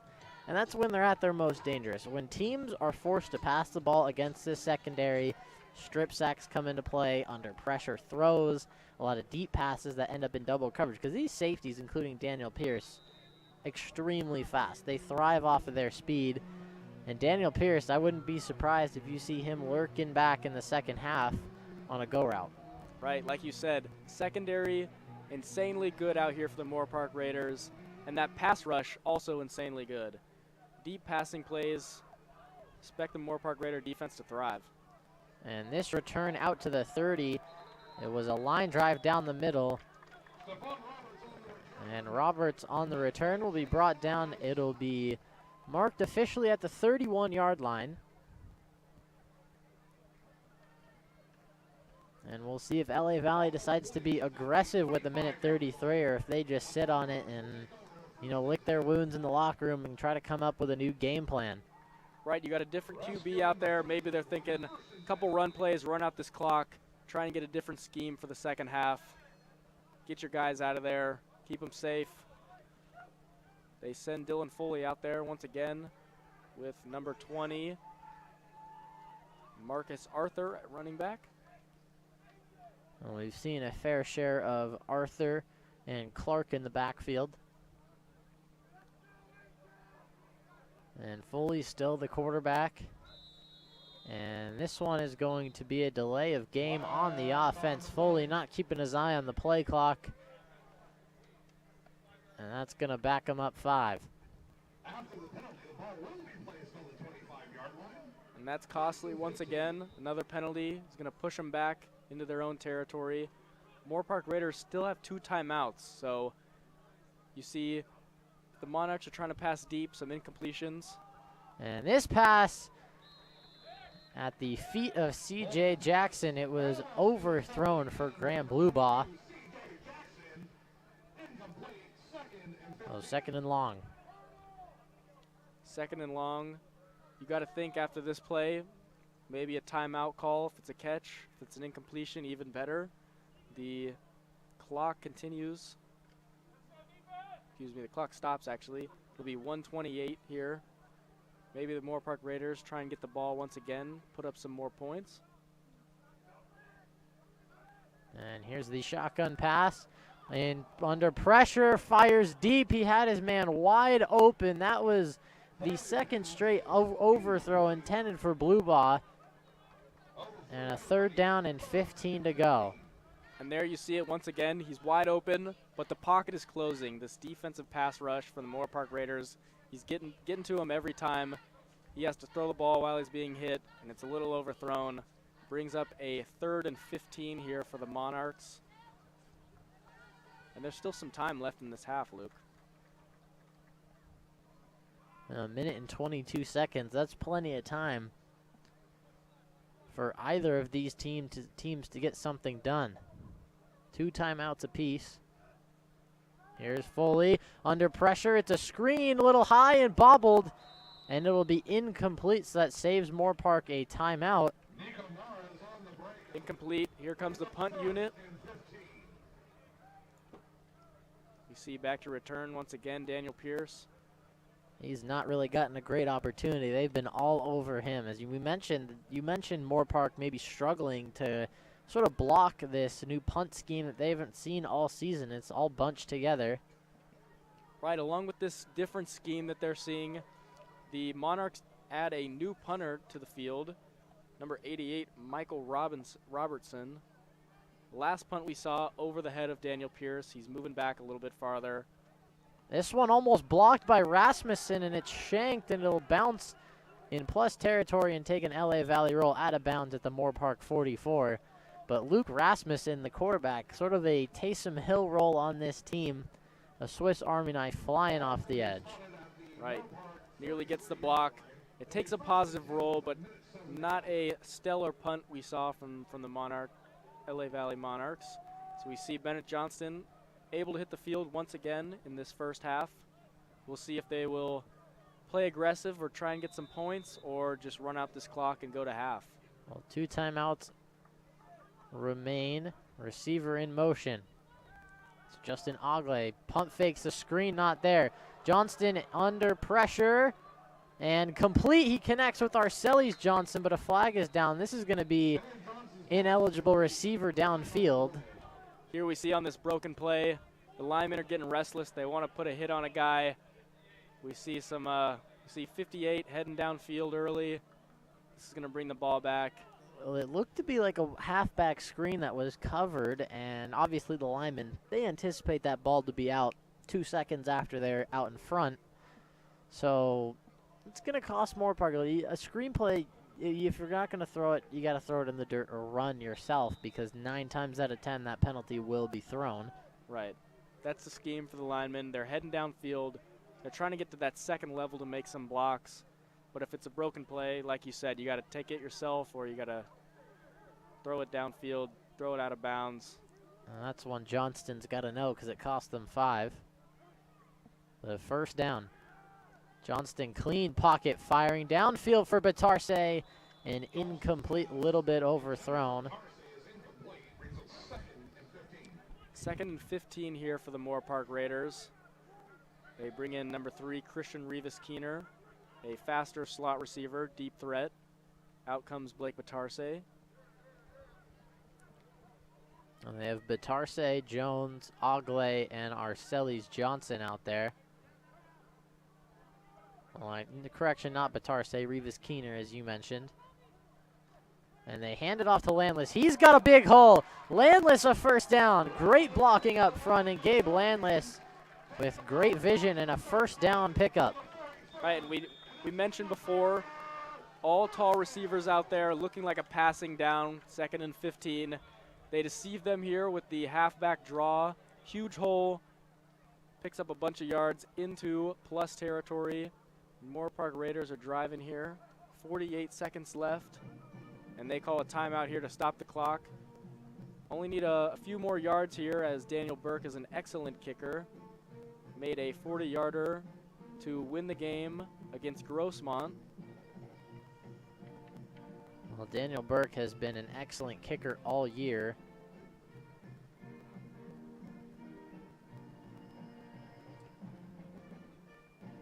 And something to note for the Raiders, this season in conference play, they have outscored their opponents 149-13, or correction, not 13, 21, including this game. They've given up only 13 to Santa Monica before this.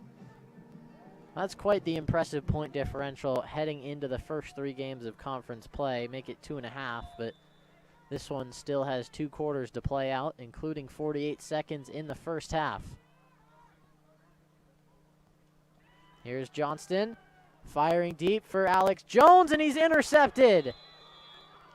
He has Jones open down the field. He gets separation. It's underthrown. It's an interception for number 3. That is Don Harrell for the LA Valley Monarchs. Don Harrell listed as a receiver playing safety. And that is Bennett Johnston's first home interception, and his first interception since the season opener, in fact, against Ventura College, where he threw 4 in that game in a shutout loss, 49-0. But since then, he has dramatically turned around his game, and he's played excellent football. He's taking care of the ball. But that one gets away from him. Dennis under pressure. He steps up to his left. He's got room to run across the 30 and now to the 35. So Dennis back into the game. Dennis back in. He adds a different level of offense for the Monarchs there as he can run. That's his first run of the game, we see. Picking up a first down. Gets them to the 43-yard line. It is 31 seconds left in the half here. Well, LA Valley calls the timeout. And you mentioned Bennett Johnson, usually a very efficient passer. His first interception since the first game against Ventura. An outlier, an absolute dominant team. 4 interceptions there, none so far. There we see a little bit underthrown. A little bit risky there for the Moorpark Raider offense. Now turning the ball over. The Monarchs are driving. 31 seconds left. You're looking to just go into half now. Moorpark Raider defense has been playing dominant lately. Hoping to look for another stop here.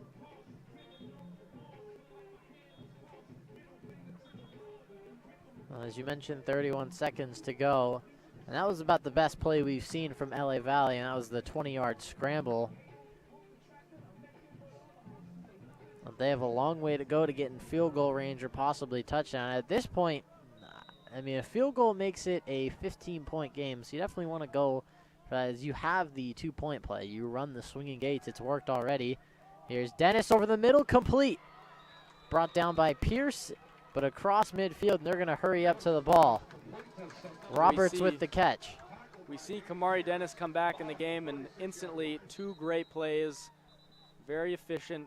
1 run, a pass down the middle of the field, hits his guy in the window. That's number 9, Stephen Roberts.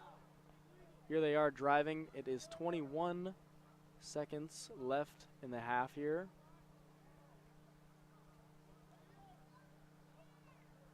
Definitely looking to pick up an extra 10 or 11 yards here, get into field goal range, and maybe get some points heading into half.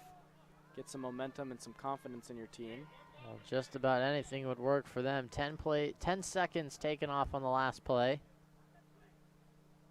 As you said, they need any bit of momentum or confidence going into the half. Here's Dennis over the middle, high and dropped by Daniel Pierce.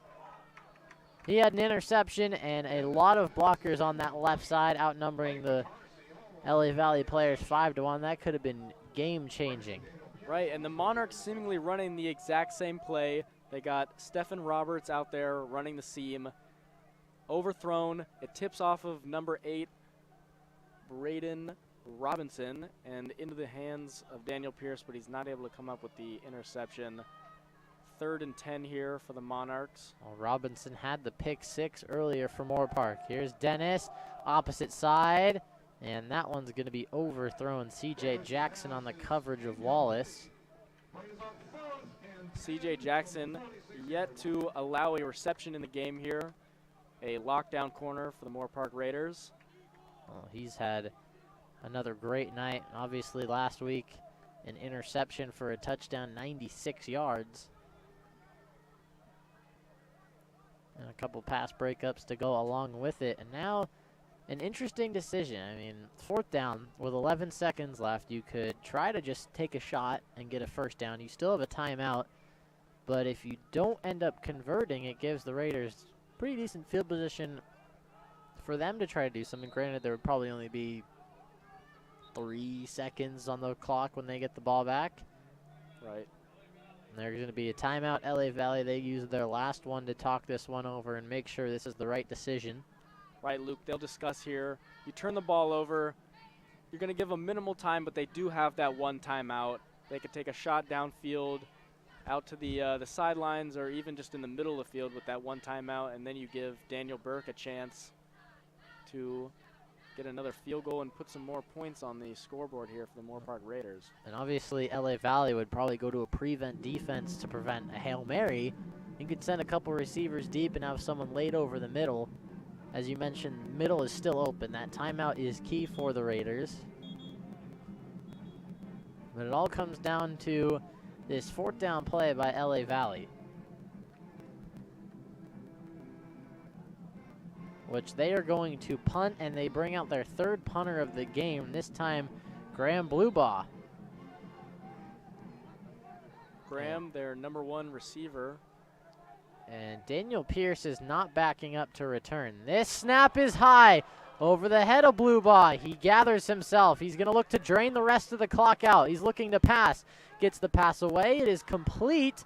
Time still ticking, and time expires. And the ball is loose. It's picked up by Kohulan. He's inside the 5. Can he get to the end zone? And he's in. No sign yet. That is chaos at the end of the half. And it's going to be a touchdown, Moorpark. Unbelievable. Kohulan, his 2nd touchdown of the game. And I have no idea what we just witnessed. Absolute disaster of a play for the Monarchs. Worst case scenario, the chances of this play happening have got to be less than 1%. I mean, I've never. You see that snap go over his head, and you're thinking, they get the tackle, they got time, they call a timeout, get the field goal. But instead, he elects to throw it to seemingly any receiver available, gets the ball completed, and he fumbles it. And there's an injured Monarch, but as you were saying, Christian Kohulan comes up with another big play, heads-up play, picks the ball up in stride, and he carries them into the end zone. A big man touchdown there. Huge special teams play. So a face mask on Moorpark on the play results in an untimed down for Moorpark. They will have a 1st down. Where do they get this ball, Luke? I'm not sure. I would assume 15 yards from the end of the play, so about the 15-yard line. Instead of 32-8, it's most likely going to be a Burke field goal attempt. But what in the world? I mean, Kohulan had the ball at the 10, spun all the way to the 5, and then was pushed in by his teammates for what would have been the touchdown. I mean, I don't even have words to describe the play that just happened. I mean, there was... Right, the chances of a play like that happening, and now, regardless of the touchdown points, you're going to give Daniel Burke a chance to get a field goal. An amazing play, huge momentum going into the second half and halftime now. And that was actually CJ Jackson a little shaken up on the play for the Raiders. That's a huge piece of that secondary. He's walking off slowly. At least I believe it is based off the number. The jersey's a little rolled up. Right. It looks like a double 2, or it could be 2 8s.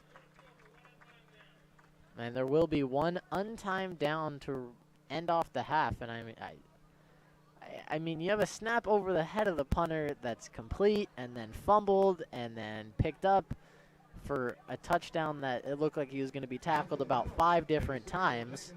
Right, and they get that pass completed, and you're thinking, the play's over, he's tackled, he's downed, and now... Then they're not going to be in field goal range. They're going to give them the ball at the 48-yard line?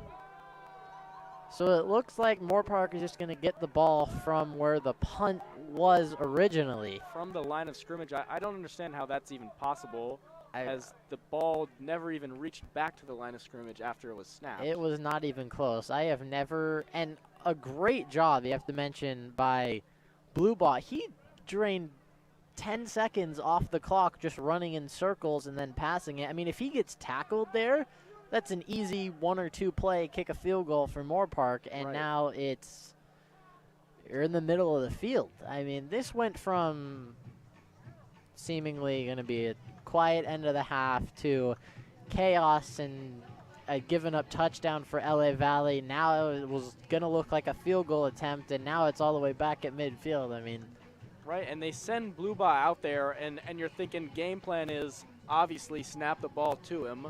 yeah. And then he's either going to run out the clock like he attempted to do, and he did. He did to the best of his ability after the high snap, or you're just going to throw the ball downfield, give him the ball back with minimal time, but that ends up being a worst-case scenario situation. I mean, I don't even know. I guess it's not awful for LA Valley. I mean, you have to consider it a win and a loss for both teams. Moorpark, you get the ball at midfield, but there goes the touchdown. LA Valley, you gave up the ball at midfield, but you saved a touchdown thanks to a penalty. And I don't even know when at the play the penalty occurred. I would assume maybe back where the fumble was forced, but. Right. And like you said, it's a win-loss for both teams. I mean, momentum-wise, all over the place during this play. Initially, you think it's a Moorpark touchdown. Now brought back to the 48-yard line. The offense is set to hit the field. A very odd play. I've never seen a play like that ever in my life. And that would have been the 3rd defensive touchdown for Moorpark in the game, 2nd for Kohulan. That was a roller coaster event, and Moorpark's just going to kneel it down to end it all off. And some pushing and shoving, and there could be some flags coming out. They're going to send them both into the locker room. Yeah. No need for any wrestling. And LA Valley, you got to be careful. You rack up more than one unsportsmanlike there, that's field goal range for Moorpark, but that'll bring us to halftime. A chaotic end that there's still a lot of question marks left about it, but 26-8 is your score. The Moorpark Raiders on top of the LA Valley Monarchs. Ian, final thoughts before we head to the halftime. Well, once again, we've seen a dominant showing out of the Moorpark Raider defense. They're coming out here, 2 defensive touchdowns, almost a 3rd one right there. The offense has been a little inconsistent, but so far they're up 26-8, and they're looking good. Continue what they're doing. Defense, stay on top of their game. No more penalties. Keep the discipline at its highest level and continue playing how you're playing. Well, we will see you all in the second half, 26-8. Thank you all for joining us, and stay tuned.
And welcome back, ladies and gentlemen, to second half action between the Moorpark Raiders and the LA Valley Monarchs.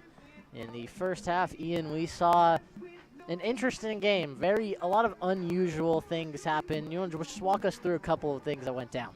Well, so far, right at the end of the half, we have that it's a punt. They send out number 5, Graham Bluebaugh, in the backfield.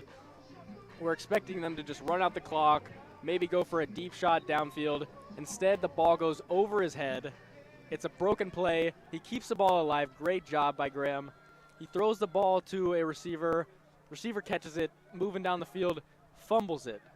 At that point, I'm expecting the face mask to happen either there or right as Christian Kahulon picks up the ball. He takes it. He's moving for a touchdown. He's like a Mack truck out there.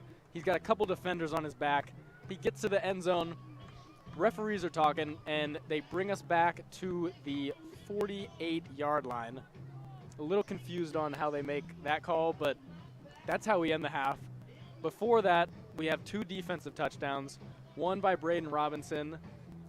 Just a tip drill, picks up the ball, brings it into the end zone, and now we see the Raiders are coming out here. They got to have some momentum off of those plays, and so far we have seen some inconsistency by the Monarch offense.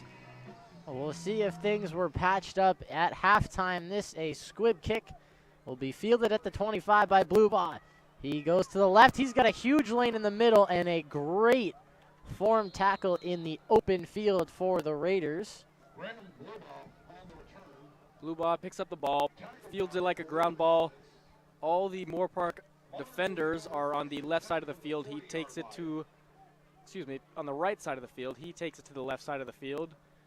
And he's able to pick up some yards, getting it to the 40-yard line. Now we will see what QB they decide to bring out. It is Kamari Dennis, number 14, who ended the last drive of the half for the Monarchs. With the receiver in motion, it's a touch pass to Bluebaugh. He tries to get the corner, and he will, and he'll be tackled out of bounds at the 40.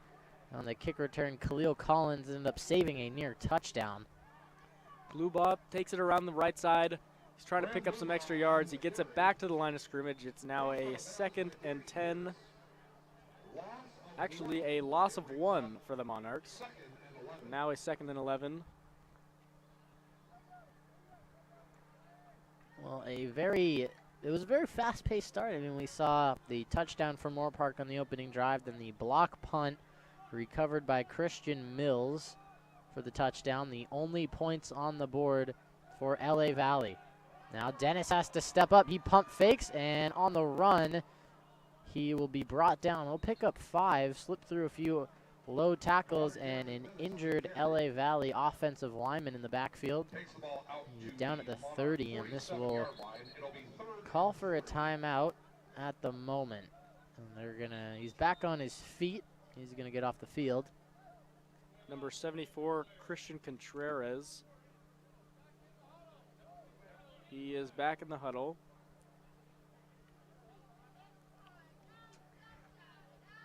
He seems to be all right. Good sign for him and LA Valley. But he's going to come out for a couple plays, it seems. And now he's going to go down on the field. And he will sit down for the injury timeout. If he walks off the field, gives his team minimal time to scheme a play and find a player to replace him. So he just sits down, talks to his trainer. They're going to get a timeout. Moorpark's going to have some time to talk about their defensive scheme here. That's sort of one of the first things coaches tell you, if you're hurt, go down. Because if you come off running on the sidelines and you're injured, and I don't know, as a head coach, you don't know if you have to substitute someone in or if it's your position coach. You got to just go down. Some players don't like to do that, but you just got to get down on the field, take your time, make sure everything's all right.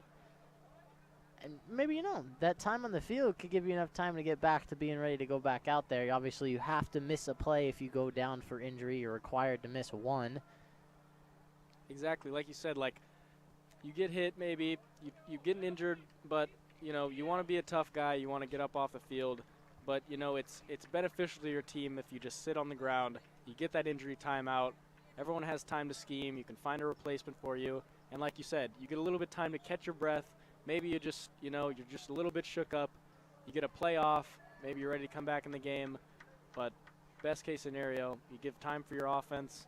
Your coach gets time to scheme. And they find a replacement for him. After the timeout, it's 3rd and 3 from So Kamari Dennis on a 3rd down and 3 to go. He's got a cluster of receivers to his right. Tries the hard count. He's going to take it on a quarterback draw, and he is brought down short of the 1st down. Great tackle by Christian Kohulon again. He's had himself quite the game. He is one of those players we said before, injuries on the defensive side. He is stepping up big time in this game. He has a fumble recovery for a touchdown, a couple sacks. He's been the man so far out on that Moorpark defense. And a big stop that brings up the punt. And another switch. They go back to their original punter, Danny Pierce back deep for a seat. Matthew Myers, who also does the kickoff duties. And we're yet to see them attempt an extra point. There was a 2-point conversion. And Pierce, a quick call for fair catch at the 25. Obviously, he's realizing he's not having a lot of time or any lanes to return. Right. And that's great. Sorry, go ahead. Right. So far, like you said, they're getting their defenders down there. That's a shallow kick, low line drive right to Daniel Pierce. Smart to pick up the to actually catch it and receive it. He calls for a fair catch. Going to get the ball right there at the 26-yard line. But so far, no openings in the return game for Daniel Pierce. And that's got to be huge for LA Valley. You take away, I mean, we mentioned Pierce leads in all-purpose yards, all returning. He's got over 500 for the team. But you take away one of their most, secret sort of weapons, as Landless stumbles forward for 4.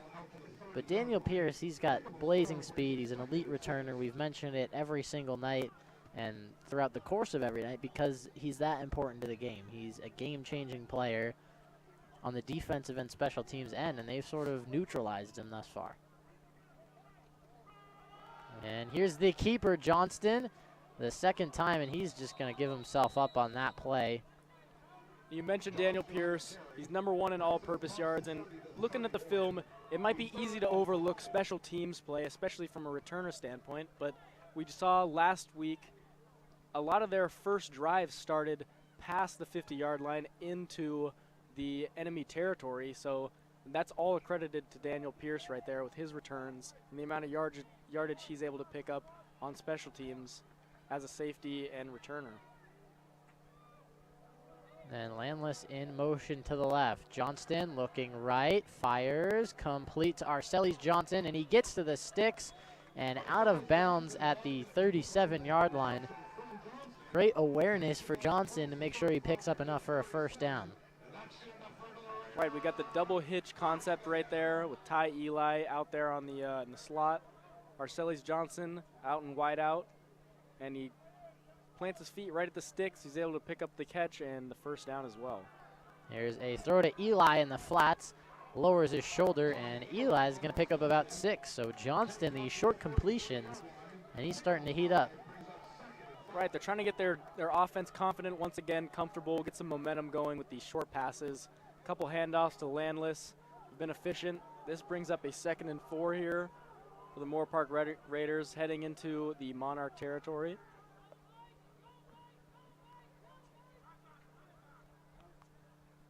Johnston, quick pass for Jones, broken up. Don Harrell on the coverage. He has an interception to his name, and he's done a great job guarding the #1 receiver for Moorpark all night long. Right, so far we've only seen 1 catch from Alexander Jones. Not like him. Usually their star receiver out here. He's got 5 touchdowns on the season. But Don Harrell doing an excellent job out here in coverage. He's got him pressed up right now. And all it could take is 1 play for Jones. Johnston rolls to his right, fires deep, and way overthrows Batarse. Not even close, about 10 yards over his head, and that is going to bring up a punt for Tony Johnson. We've seen so far with this Moorpark offense when they elect to use their rollout package, a lot of throws have been off target, mostly downfield over the heads of the receivers. Not too costly, but it ends the drive here. Now a 4th and 4. Tony Johnson out here to punt. And Johnson has one that was inside the 5, and it was actually all the way down to the 1-yard line. And he gets this one away. He also has a completed pass on a fake punt. This one is dangerous and caught by Wagner. Jason Wagner comes up a little bit too far. He has to fall back and catch it, but he calls for the fair catch. He completes the catch. They will get the ball at the 20-yard line. Expecting Kamari Dennis, number 14, out at QB once again. And Dennis has struggled tonight. Has not found the end zone. One of his passes did, but it was in the hands of Robinson for the Raiders touchdown. Right, they come out in the double running back set. They got Marcus Arthur, number 20, and number 21, Daniel Mauricio. And under pressure, he's going to go down for the sack. And that time it is number 88 for the Raiders, Jalen Thompson. Jalen Thompson, he gets around the outside, absolutely untouched, locks on to the QB. He's grabbing for the ball. Kamari Dennis tries to stay up as another defender hits him. Number 90, Arnulfo Morales, and they come up with the sack. That'll be 2nd and 20, it looks like, for the Monarchs. They call a timeout here. Yeah, it's going to be 2nd down and forever to go. And I mean, we've talked about it all night. No Amari Thomas or Peyton Casillas, 2nd straight game. And their edge rushers in Kohulan and now Thompson have stepped up. Thompson with the sack. We've mentioned Kohulan all night. I mean, we've been calling his name almost every time the defense is out on the field. They've done a great job, and it shows on the scoreboard. Their play is reflecting to the result of this game as of right now. And this defense has really come true and found themselves. They're an excellent force out here. They are usually accredited to most of the wins that we've seen here at home, and now we see continuing to dominate, putting the pressure on the Monarchs. Monarchs back in their own territory. It's a 2nd and long here. Haven't been very successful in the passing game. We'll see Kamari Dennis come back out on the field.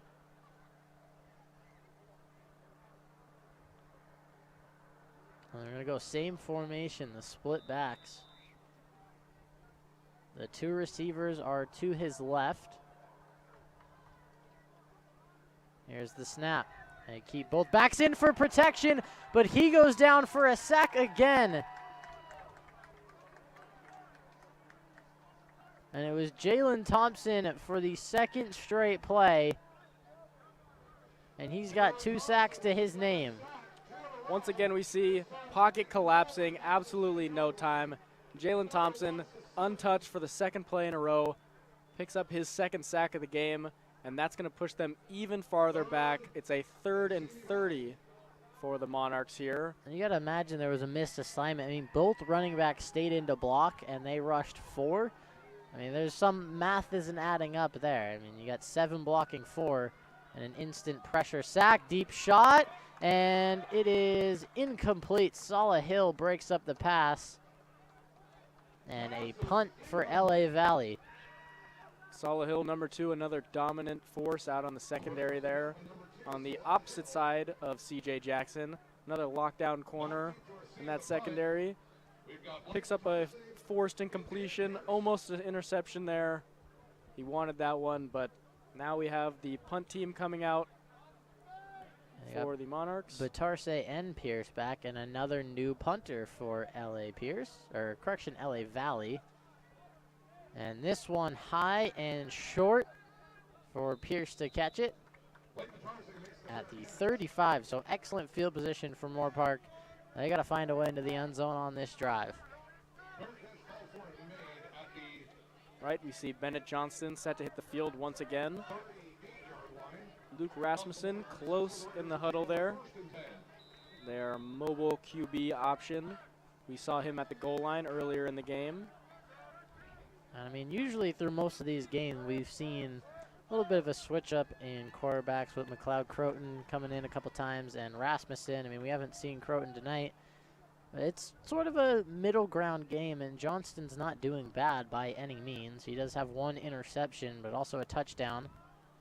And here's the give to Powell, who fumbled the football. A little bit of a miscommunication there. Royce Powell runs up the field without the ball. Bennett Johnston, smart, quick on the play. He's able to fall on the ball and keep possession. It brings up a 2nd and 12 here for the Raiders. Still in great territory.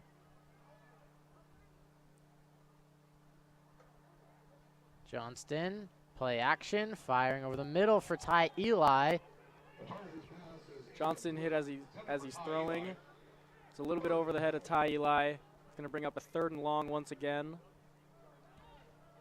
Justin Ogle to hit the field, number 18. And this is a big 3rd down for the Raiders. They are up 26-8 with 8:25 in the 3rd quarter to go. And you don't want to waste excellent field position, and that is going to be a false start on Moorpark. That's going to back them up to a 3rd and 17. And that is a 5-yard costly penalty here for the Moorpark Raiders. Now they are definitely in a passing situation here. They got Alexander Jones and Blake Batarse. They are number 1 and 2 guys here on the left side, along with Justin Ogle and River Stout up on the right side. And on 3rd down, the Raiders once again not very efficient. They had 30% last week. They're not doing too hot tonight. Powell in motion. Johnston pump fakes, looks for Powell. He's got a lot of time. And under pressure now, he's going to take off and run. He has got across the 40 inside down to the 35. And there we see a good heads-up play by Bennett Johnston. Nobody's open, broken play, yet he has a lot of time in the pocket. He's going through his reads, nobody's open, he decides to take it himself, pick up some extra yards, and now they will leave the offense on the field.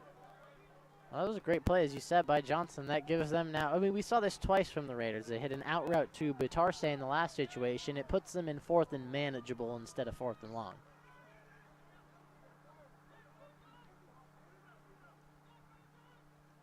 Right, and a heads-up play there. Brings up a 4th and 6.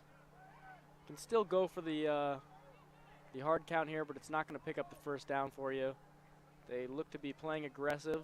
Watch for Alexander Jones on this backside man-to-man island here. They're just going to call a timeout. A little bit of confusion between Johnston and the play calling. And I wouldn't imagine Moorpark switches up and goes to a punt formation here. I mean, you're at the 35. It's a 15-yard difference if you punt it for a touchback. And, I mean, as a coach, that's a risk you're most of the time willing to take on a 4th and 5 or 6 yards. Right, and with the way the defense have been playing, you got to expect them to play a little aggressive, continue to try and get some momentum for the offense. And like you said, it's only a 10, 11-yard difference as if you were to punt it. You don't have too much space to punt it anyway. Most likely going to be a touchback. You might as well go for it here, try and get some confidence in the offense coming into the 2nd half.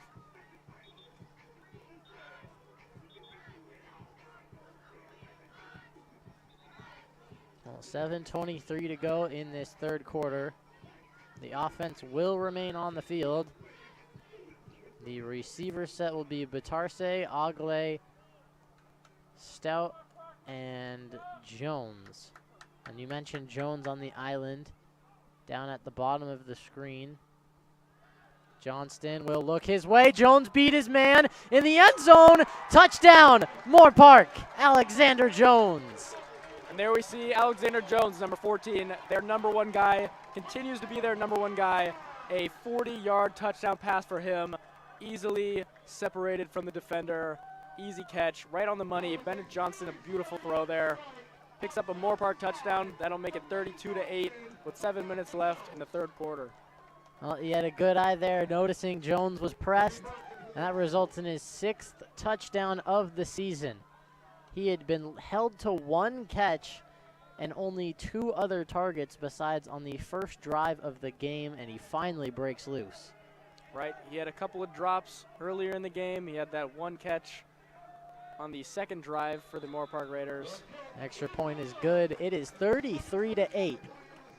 And LA Valley, the alarms have to be sounding. This is about do or die time. Now they're in the situation where you got to expect them to come out with a heavy passing scheme. You got to pick up some yards, a lot of yards early. This is a must-score drive right here, even early in the third quarter. We'll see how they respond to this Moorpark Raider offense. And we'll see how this Moorpark Raider defense comes out, continuing to dominate and stop this Monarch team.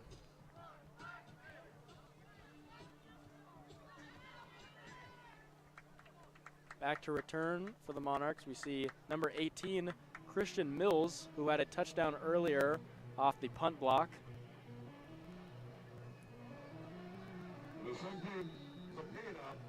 The first time we've seen Mills to return.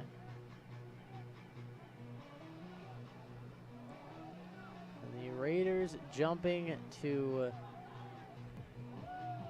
the 25-point lead. And this will be fair caught at the 27-yard line for LA Valley, as presumably Dennis will head back out onto the field. As we see the Raider special team celebrating in the end zone, heading back to the sidelines. The defense comes out on the field, led by Daniel Pierce and Christian Cahulone. I mean, now it's passing situation. I mean, it has been for quite a while for LA Valley. And they have struggled to get anything going. And the Moorpark Raider defense already putting on a show tonight. Believe it or not, they are in even better position as they thrive off of these deep passing down plays. And here's a pass. This one high and incomplete. Skurlock was in the area. You put the pressure on the defense, on the QB. You're making him throw deep, maybe off balance while he's getting hit. The pass rush is there, and then you got guys like Brian Skurlock and Daniel Pierce out in that secondary. Braden Robinson already has a touchdown interception return, and this is exactly where they want to put this Monarch team now, late or early in the third quarter. And another bunch look to the right side for Dennis. He will look that way. Quick throw in the flats and overthrows his receiver, Nicholas Arevalo. And Cohulan's on the field with his helmet off. A flag is down. And typically when a player's helmet is off, it's most of the time on the other team. But we'll see what the call is.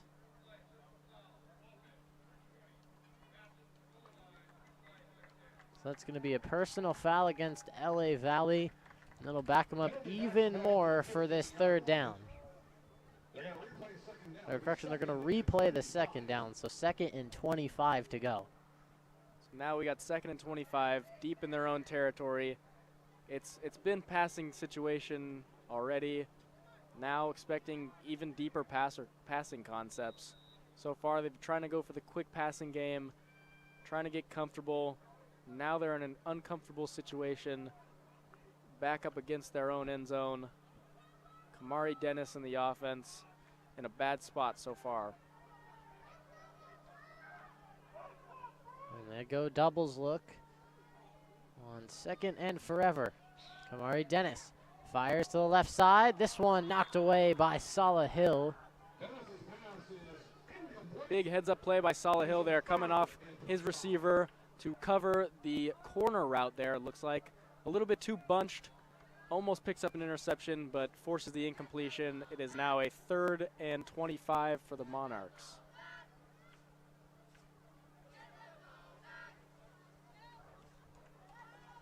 And I mean, I wouldn't imagine this is 4-down territory at any point in any game.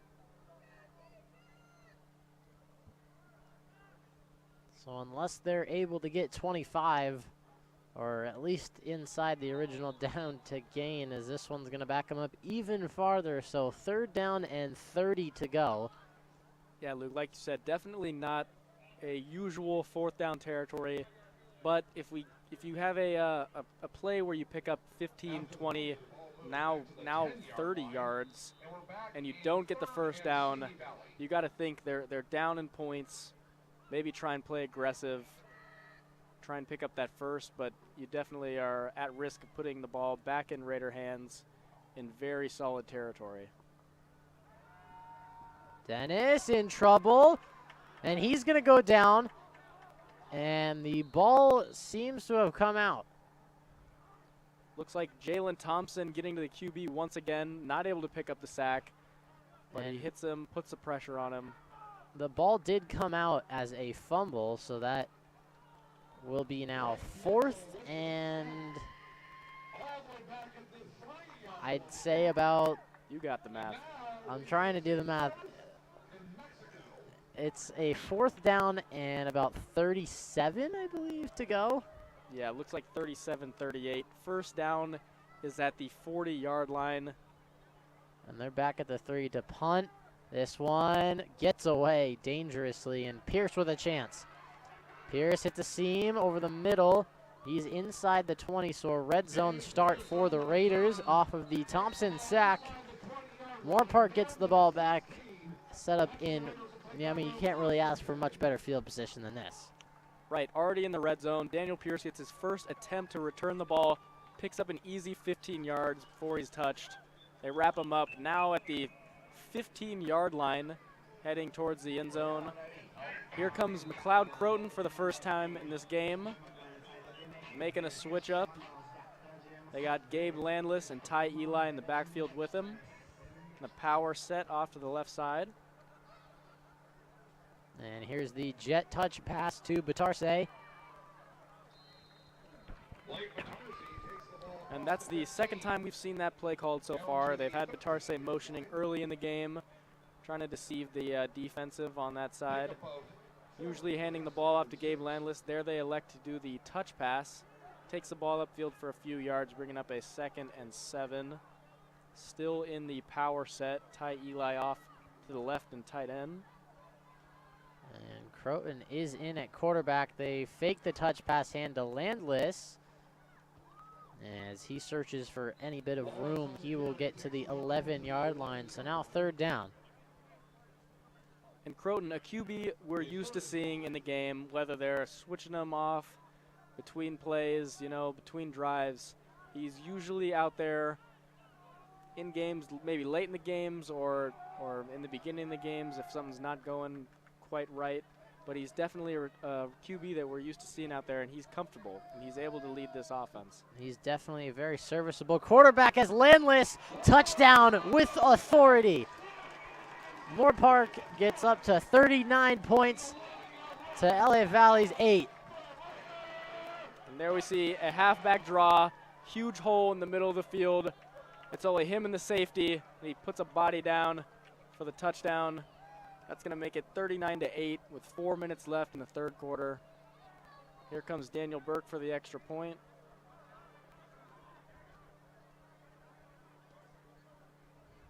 So Gabe Landless finds the end zone. That's his 3rd rushing touchdown of the year. And a downed LA Valley player at the 5 on the far side of the field.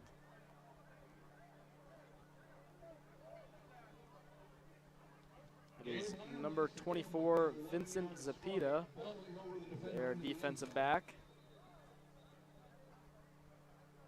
Folks, we have a final from Houston. Phillies 2. The Houston Bang on the Trash Canners 5. And with 4:48 to go in the 3rd, and Moorpark's lead has just been consistently growing throughout the course of this game. I mean, outside of the one mishap on the block punt, their defense has pitched a shutout. I mean, it's not even, there's no plays, I would say, or situations where you could consider, oh, LA Valley missed a chance here for some points. They've really struggled to get across midfield, and it's all credited to the Moorpark defense. They have put together a excellent performance through 3 quarters. Right, we've only seen a handful of first downs from the Monarchs, no touchdowns from the offense, and it's been a steady but dominant force led by the defense here. And the offense has been starting to put up some more points now later in the game. And there's going to be a lot of flags thrown here. But Moorpark has now put up 40 points for their 3rd consecutive game. And on top of that, it's their 3rd consecutive game with a defensive touchdown. Up 40-8 now. Referees are discussing the penalty. Seems like it's going to be taunting here. Penalty will be enforced on the kickoff. I mean, obviously after this, it's most likely going to be a personal foul.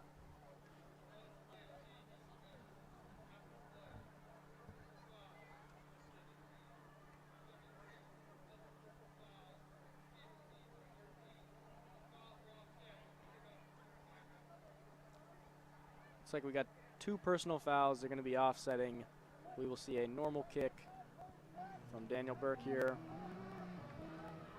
Back to return, number 80. Also one of their punter options, Matthew Myers. Well, we haven't seen Myers on the offensive side, but he's been back deep to punt quite a few, as you mentioned, Ian. And we'll see. Burke has been all over the place with his kickoffs. Not necessarily a bad thing, but you know, he hasn't been kicking it deep and far as he usually does. He's done a lot of line drive dribblers, as this one is a short pooch that will land at the 25, and it'll be picked up and brought out of bounds by Roberts. And I mean, credited to that is last week against LA Pierce, one of those pooch kicks that landed at about the 30-yard line, bounced to the 25. Moorpark ended up recovering as sort of a gimmick onside kick, so obviously if they see something, they're definitely going to attack it. Right, they like those pooch kicks. They try and get it right in the window where no one can really get it. There's confusion out there of who should get it. Maybe the back guy in front coming back and trying to receive it. But it gives time for the Moorpark special teams unit to run down there and at least get a stop in normal field position. And Dennis fumbled the snap. He's going to go down for another sack.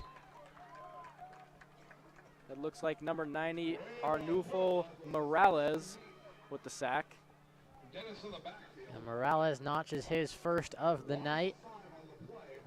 It'll be 2nd and 15 to go. And now, I mean, the sacks haven't been a huge part of this game, but there's been about 3 to 4 of them in the last 3 drives for LA Valley, and it's becoming a problem.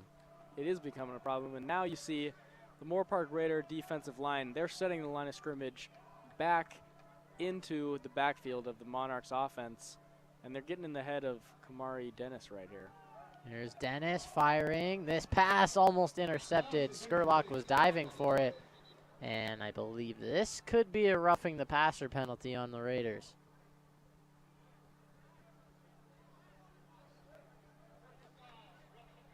Yep. And that's going to be on Robert Ruggiero. He had 2 a week ago. So they're a costly penalty. Roughing the passer, that's going to bring up a first down and 15 yards. And now you're at the point in the game where you're up by a lot, but you got to stay disciplined. You got to stay on your assignments. You can't be having penalties like that. Keeping the drive going for the Monarchs. You got to continue playing your game. They're in the backfield almost every play. Here we see them respond to that penalty. And another fumbled snap, nowhere to go. Swarmed in the backfield for a loss. And now another penalty in the backfield. The tackle was made by Ray LaPala. We will wait to see what the call on the field is. And the fans are not happy with this, as they're assuming it is on the Raiders for unnecessary roughness. And they're going to bring Ruggiero out of the game. Now we see a QB change here for the Monarchs. Number 16, Dylan Foley, will hit the field again. And they're going to call a unnecessary roughness hit on the quarterback. Seemingly soft penalty, but I understand you want to keep your players safe, especially if it's at the end of the play, unnecessary. It does depend where the quarterback was. If he was standing on his own and you just went head hunting for him, that's understandable. Here's Foley over the middle, complete, bouncing off a tackle. And getting towards the 40-yard line is Christian Mills. Christian Mills picks up his first catch of the game. We saw him in the return game and also picking up a touchdown earlier in the game off the block punt. Right now, he's had the best outing of any of the Monarchs on the field, as he's going to check out of the game after a nice catch and run for 5. They got the bunch right formation here. Here's Foley, quick screen, complete. And the ball is out. It is loose, and it is picked up by Robinson, and he is gone. No doubt about it. Second of the game. And a lot of flags on the field, and I think this is going to be an unnecessary block in the back. And even more flags. This is... Now we see some more taunting. I mean, this could be the 4th touchdown of the season taken off the board because of penalties on Moorpark's defense. That would be the 3rd of the game, Robinson's 2nd. And there we see an absolutely fundamental strip right there from Solihill. Takes the ball right out of his hands, rolls out to the sidelines where Brian Robinson's able to pick it up, but now an unnecessary block in the back and some taunting is going to bring this ball back. In addition, any person that interrupts play will be immediately escorted out of the venue. And how about Robinson having quite the game? He's been right place, right time. A tip interception, recovers the fumble. And I mean, I'm not sure what the penalties are. Right, a couple of heads-up plays, but this one's going to be brought back. And we said it before, the discipline. It's late in the game, and you're up, and you just can't be making plays like that. You got to just play your game, stay level-headed, continue playing good football. So a personal foul on the head coach and a block in the back by Kohulan is going to bring back the touchdown. And I mean, this was a huge point we mentioned last week. They had 2 taken away. We said in pregame they had to clean this up, and especially they play Santa Barbara, who has 1 loss. And Santa Barbara is one of the best teams, if not the best in the conference and the favorite to win. Moorpark has to get every advantage they can, and costing yourself touchdowns, I mean, they have a week from today to figure it out. Right, it's unacceptable. I mean, it's not going to be, from what we've seen, it's not going to be this much of a blowout game against Santa Barbara. Obviously a very good team, like you said, 1 in the conference. And you make a play like this against Santa Barbara, that's going to absolutely deflate you with the lack of discipline and the block in the back you see. Bringing the ball back, you want to capitalize off those plays and get touchdowns and keep driving against a solid team. This cannot happen against any other teams. And here is the handoff. Number 35 for the Raiders. First time he's gotten a touch. Quentin Pooler, who had a touchdown run last week for 35 yards. As we see for the 2nd drive, McLeod Croton hit the field. And there's a lot of similarities in the last couple weeks between Moorpark and Santa Barbara, as this pass in the flats to Powell is complete, and he's got a first down to the 30. But in terms of schedule, Santa Barbara played LA Pierce. They won 63-0. Moorpark played them, won 74-0. Santa Barbara played LA Valley, won 52-0. Moorpark is up 40-8 without allowing a defensive touchdown. They seem evenly matched up to this point, but you can only tell when you lock horns on the gridiron between those 2 teams, as this run from Pooler is going to get 14 and a first down. Right, and the offense looking very efficient right here. Croton picks up his first completion of the game And then another run right there sets up a first down in the red zone for the Moorpark Raiders. We see River Stout and Terrence Jones off on the left side here in the spread formation.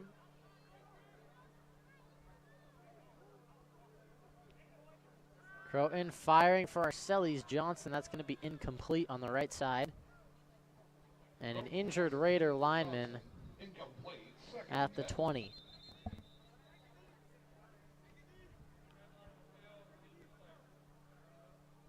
We will have an injury timeout.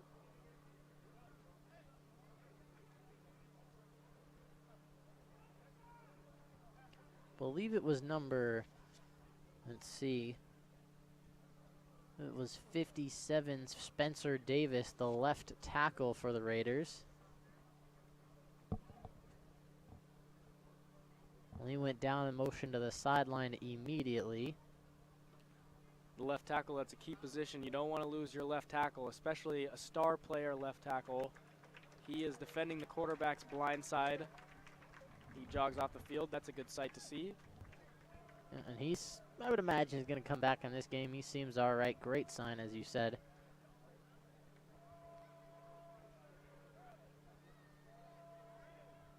And a 40-8 score with a minute 13. The Raiders marching once again. And obviously, conference play, you want to put up as many points as possible. We saw, and obviously, the closer Moorpark got, 51 first half points last week. You know the record of breaking 72 points and getting 74 as they did break it was in the back of their minds. You know, that's something you definitely, that's a rare kind of occasion, obviously, and they ended up surpassing that amount. But conference, you want to score as many points as possible in case of tiebreakers. And here's Croton. He will play action pass. Johnson open in the end zone. Touchdown Moorpark. Arcelis Johnson again. Make it 2. Arcelis Johnson runs that deep slant. He's right across the middle. Croton sees him. He puts it high. He knows he can. Arcelis Johnson is 6'5", big frame wide receiver. He gets his second touchdown of the game. Adding to the lead for the Moorpark Raiders. Well, this is the best game of the collegiate career for Arcelis Johnson. A pair of touchdown catches. And it seems like he's finally sort of getting comfortable in using his size to his advantage, at least on this Raiders roster this season. I mean, he showed it a couple times last year. He ended with about 2 touchdowns, but he's matched that in this game alone. So Arcelis Johnson finally picking things up in the back half of the season as the extra point is good, and it is 46-8, 47 now, and 51.8 left in the third quarter. Now we see off a fumble recovery, should have been a fumble recovery for a touchdown. Wasn't able to get it off some penalties, but they come out efficiently on offense and they're able to capitalize and score.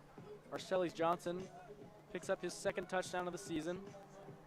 A guy with his physique, they were expecting that all season, a blow-up game from him. 6'5", 185 receiver, big frame. He gets open. Now Daniel Burke out to kick. Number 18, Christian Mills, in the back to return for the Monarchs. We've seen him make a few plays this game. Touchdown earlier. A catch there in the last drive for the Monarchs. And the Raiders will just look to hold on to this lead, up 39 points, heading into the fourth quarter. As they look to improve to 4-0 at home and 3-0 in conference. 2 of their home wins against conference opponents, as long as they're able to hold on. This return by Mills, he reverses field, and he is brought down just shy of the 30, make it the 26-yard line. Right now in this point in the game, you have such an extensive lead. You're now thinking, get your secondary guys in there, get them comfortable, making plays, and most importantly, keep your guys safe. No risky plays. You don't want anybody injured. Get people comfortable and save your guys for next week against Santa Barbara. And they do have Foley in at quarterback. So obviously they felt it was time to make a change. The bunch left setup we've seen so far in their passing game. There's Foley firing outside, complete. Great timing on the out route to Wagner, and that's going to be a quick first down, a gain of 15 for the Monarchs. A very well executed play, quick out route. He hits his #1 guy right at the sticks, able to pick up the first down. They will mark him at the 43-yard line. That'll make a 1st and 10 for the Monarch offense. And a bunch to the left, quick screen that way, complete. And he's going to be tackled by a swarm of Raiders, just about everyone in the secondary involved on that one. And a late flag is going to come in. Looked like some unnecessary roughness from the Monarchs there. A late push to Daniel Pierce. Well, the catch was by Arevalo. And we'll see if you're right, if Pierce drew an unnecessary roughness penalty, not on him, but was at the back end of one.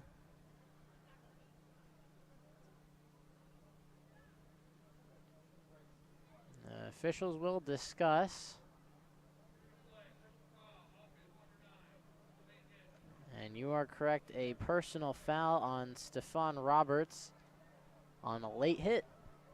And there we see they pick up their first down in quite a while, and now a costly penalty sends them back another 10 yards, 15 yards to be exact, actually. Well, and the horn will sound to end the third quarter. So heading into the fourth, LA Valley will have a 1st down and 25. And it is 47-8. The Moorpark Raiders on top once again. And what we've seen so far is just, aside from the dominance from the Moorpark Raider defense, the offense of the Monarchs seemingly beating themselves up. You know, they get these penalties, they got themselves back 2nd and long, 3rd and long situations, and then they just can't seem to execute on those long passing plays. And they turn the ball over, giving the ball to the Raiders in really good field position most of the game. We'll see how they respond after that penalty. Still a 1st down, but many, many yards to go. We see head coach Mike Stewart giving a talk to the entire team. Got to assume he's talking to them. They want to get out of this game. Game plan's got to be run the clock out, stay safe, stay confident, get out of this game with a win.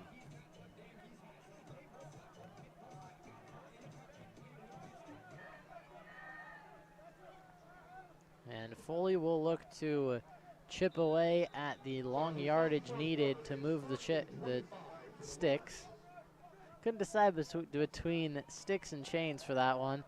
And Foley's going to go down, a sack. That's going to be number 99, Frank Mitchell from Valencia High School on the sack. So now that'll bring up a 2nd and 28, it looks like. Another injury for the Monarchs here. This one looks like a possible cramp, but we will see. And in the fourth quarter, 14-46, and as you said, it's 2nd down and about a half mile. That's become a trend here in this second half for LA Valley. They get way behind the chains, way behind schedule due to the lack of blocking up front and a little bit of penalty help as well. Right, and even for efficient offenses, those penalties are going to kill you and stop most of their drives. Like, you get a couple 1st downs, you end up in solid territory, you get a 15, 10-yard penalty, it brings you back. Most teams are going to struggle with that, and this team, the Monarchs, they seemingly haven't been able to drive the ball anyway, and now these penalties are just killing them. It's even worse now. He's going to get back to his feet. That's Marcus Arthur, the backup running back. We've seen a fair share of him tonight. Not necessarily backup, but he's the, sort of manageable running back on 3rd down and shorts. We've seen him a lot. We've seen him in the passing game, and this one, he is hobbling off the field. Right, and another aspect to their running game, you know, they like to mix it up with Marcus Arthur that we see, number 20, and Michael Clark, number 8, their power back. And now not having a run option there with Marcus Arthur, we will see them put number 5, Graham Blubaugh, a wide receiver there in the backfield. Once again in the bunch right situation. And Blubaugh out in motion to the right. He catches the swing pass, and he'll pick up 6 Swing pass to Graham before he is brought down. Takes the ball out to the 26 Seemingly yard line. chipping away at that long yardage, now bringing up a 3rd and 27 here for the Monarchs. And what kind of plays you got dialed up for a 3rd and 27? This one's got to be a deep pass here. You got to have a couple routes going deep, maybe a post here on the left side, a go on the right, some sort of concepts. Here we see a normal trips left formation. Well, Pierce and Khalil Collins are the back safeties, and he falls on the ground. The ball is loose, and Moorpark has recovered. That's Jalen Thompson. What a second half for him. He's got 3 sacks, a forced fumble, and now a fumble recovery. Jalen Thompson has stepped up. We told you earlier, we got those injuries on the defensive line for the Moorpark Raiders. We've seen plenty of guys step up and make plays on the defensive end of the field. And now they will get the ball back once again in the red zone. A great spot for this Moorpark offense. We see number 7, Luke Rasmussen, in the huddle right now. He will not hit the field. McLeod Croton stays on the field, number 15. And this along was a with Quinn game. Pooler. This was a game that was a slow start for Moorpark. I mean, they were on the brink of being down entering the second quarter, as the handoff is to Pooler, makes a move, get about 2 before he's brought down, but Moorpark ended up scoring on, I believe it was the pick 6 from Robinson to end the first quarter. That resulted in a touch, or correction, it was the Kohulan fumble recovery for a touchdown, not the interception that happened later from Robinson. But it was about 20 seconds left when that play happened. They were down on the scoreboard. Correct, Luke. Defensive plays have put them far and away in this game, and now out of the game as the clear leaders here. Another handoff to Quentin Pooler. He picks up a few yards, bringing up a 3rd and 5. Well, 13 minutes to go, 47-8. And they've hit Pooler twice in the backfield. And Nearing Quentin a first. Pooler, a much larger back. You got to think game plan is hand it to Pooler, make the defense work, tire him out, also running out the clock. Here we see another handoff.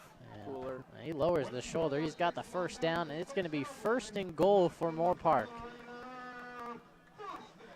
Now in a situation, you can throw Luke Rasmussen in there with the run option formation. They elect to keep McLeod Croton out there with Royce Powell and Quentin Pooler. They go split back with Pooler in motion. Here's the handoff to Powell inside.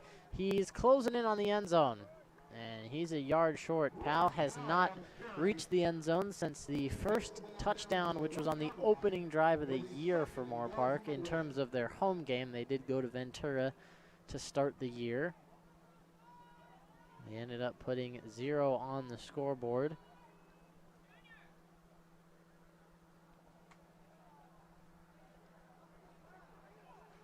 In the double set once again, Quentin Pooler moves to the H-back.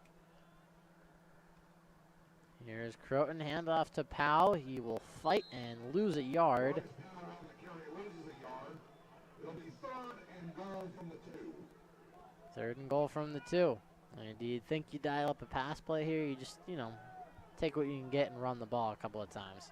Well, you're not in a must-score situation here. Obviously, you're up by a lot. They take Quentin Pooler out. They're going to substitute him with number 86, Terrence Jones. Correction, number 46. That is Elias Toscano. And here, they're going to want to run the ball, keep the clock moving. If you don't score, you don't score, but the clock's moving. As they give to Toscano, he will be met by a wave of Monarchs, and he's well short. And we'll see if they give Burke a chance. And they will. Daniel Burke will head out onto the field for his first field goal attempt of the game. And this would make 50 for Moorpark. Second game scoring 50 points here if they make this field goal.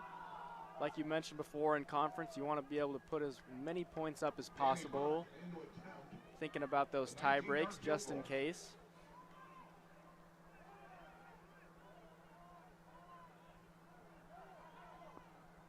And the kick is good for Daniel Burke, and Moorpark has put up halfway to 100. As you mentioned, Ian, back-to-back weeks. It is 50-8 with 10:03 left in the fourth quarter. And just utter dominance for the second week in a row for Moorpark. Obviously, it isn't a 74-0 game, but, I mean, they've played almost as well as they did last week. Right, once again, should have had 3 touchdowns last week. 3 touchdowns from the defense, excuse me. Last week also should have had 3 touchdowns from the defense. But we've seen so far penalty troubles have brought those back. But they've still been able to capitalize with the offense, and they are looking great so far here. Another dominant outing from the Moorpark Raiders here at home. She led her team on the spring to win the Western State Conference Championship. We would also like to acknowledge these outstanding softball student athletes for donating their time to help with our football game. You see Daniel Burke out here to kick off. And Mills back deep for LA Valley. Their time and partake in community service. And this one, a full swing of the leg from Burke, fielded at the 4 by Mills. Mills, not a lot of room, and he gets through the first wave out to the 26, where he is brought down by Cameron Davis. Christian Mills returns the ball out across the 25 to the 26-yard line. That's where You see Christian Mills hobbling off the field. Not a good look for the Monarchs. He's been one of the better return. players, too. He is struggling there on the sidelines. Definitely not a good sign. 9:55 to go, 50-8. And Foley will stay on the field. You see Dylan Foley along with number 83, Joseph Painter. And they go quick screen. And whoa, a body slam tackle. That's going to draw a flag. Brian Skurlock Jr. tossed Myers up into the air. Once again, we've talked about it. Late in the game, you got to stay disciplined. Never in the rule book had they allowed a body slam tackle like that. So that's going to be an easy penalty call. Brings up a first down. Moorpark fans are upset, but, you know, it's in the rule book, so you got to call it. And, you know, some would say that's just an excellent form tackle, but in nowadays game for football, he had him wrapped up. You can't pick anybody up and body slam them like that, and especially the way this game has gone with all the personal foul penalties, you especially can't. Sometimes they'll let you get away with something like that, maybe, if you're lucky, but as you said, you got to be disciplined, and you got to make sure this late in the game you're not doing that. Under pressure, hit as he throw, deep ball, and incomplete. Right, and points-wise, we've talked about it in conference. You want to put up as many points as possible, but there's a certain level of sportsmanship when it comes to plays like that. Like, you want to keep them safe. You gotta think about the other team here. There are other people, you know. Put up as many points as you want, but at the end of the day, we're out here to play football. We're out here to look good as a team, and that just does not make the team look good at all. Well, 9:19 now after the fresh set of downs, and incompletion brings up 2nd and 10. And all out of the shotgun all night for Poldy. He takes the snap. He's looking to his left in the flats, and it's too high for Bluebaugh, and it's incomplete. A high pass out into the flats for blue ball, tipped. It's an incompletion. It's going to bring up a 3rd and 10 here for the Monarchs.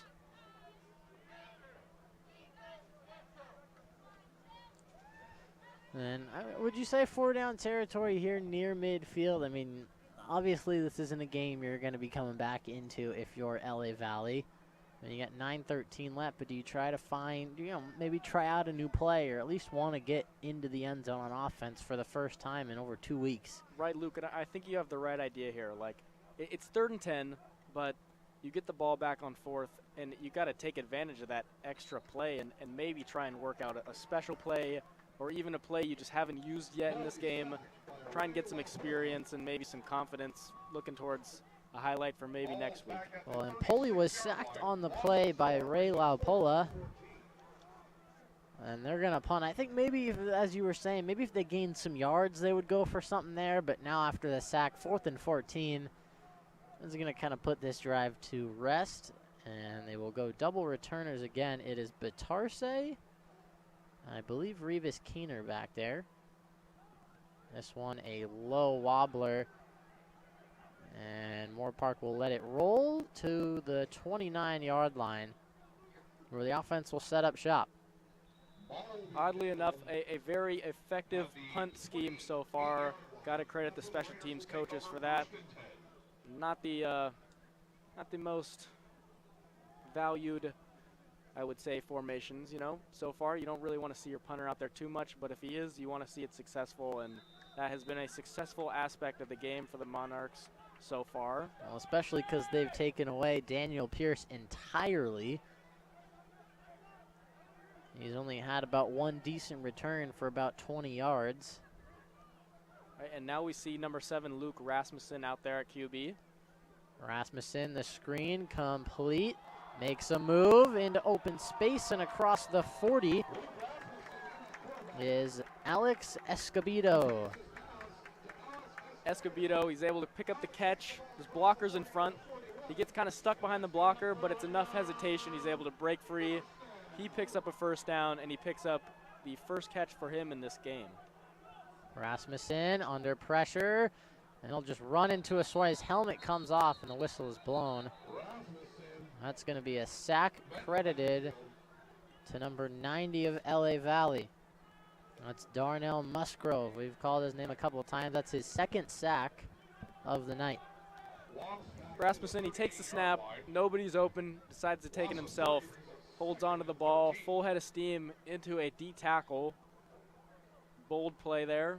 They rip his helmet off. Now he has to come off the field for a play. And we will see number 15, McLeod Croton, out there. Oh, Croton gets some extra reps with 7.5 to go. And a delayed draw handoff will get him back to the original line to gain as Toscano is taken down after 5. Now we will see McLeod Croton stay in the ball game. 3rd and 8 to go. Under 7 minutes.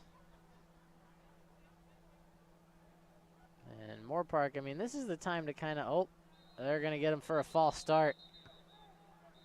That's Escobedo jumping off sides a little early. But the Raiders, at this stage in the game, obviously, you don't want any starters to get hurt. You have your biggest game of the entire season coming up next week on the road in Santa Barbara. And that's going to be a huge one for Moorpark. I mean, that could be, most likely that game will decide the winner of their conference. Right, and at this point in the season so far, we've seen obviously dominance from the defense. A touchdown every game, and now you're expecting to get your guys Peyton Casillas and Amari Thomas back for next week, and a huge game on the road.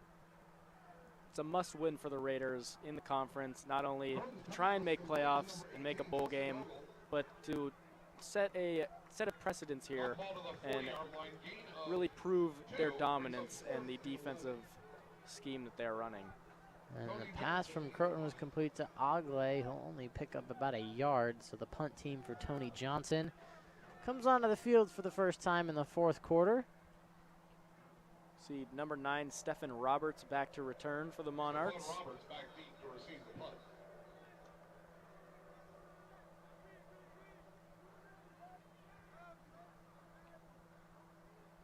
Johnson's punt. This one is going to land at the 5 and bounce at the 1 and into the end zone.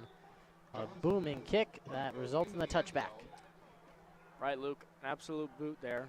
70-yard punt, and that falls down in the end zone for a touchback. The Monarchs will get the ball at the 25-yard line. Set for another drive. We have 5 minutes left. 50-8, your Moorpark Raiders.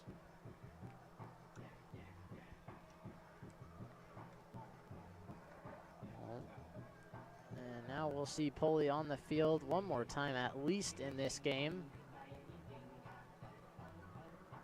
And it's been a rough day all around for LA Valley. And coming into this game, a 1-6 record. They're going to be 1-7 now. Moorpark will improve to 5-3. So they surpassed their win total from last year. And undefeated at home here. Another dominant defensive showing. And interesting for Moorpark, last year they only had 1 win at home. The majority of their losses came here. And here's the throw, is going to be complete to Roberts. Completed to Stephon Roberts, and we see a new QB hit the field.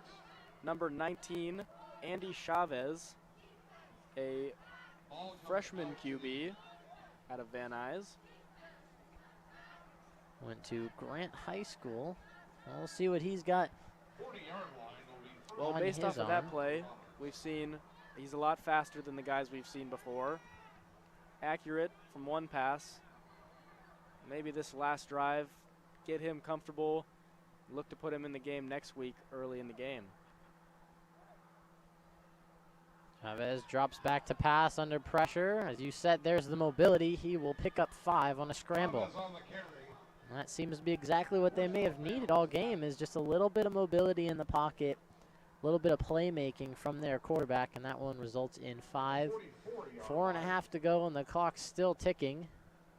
Right, and I think when you game plan, you got to look at that aspect and think the entire game, the pocket has been collapsing, and Foley and Dennis have not been able to get out of the way of this Moorpark Raider defense, and now we see 2 plays in a row.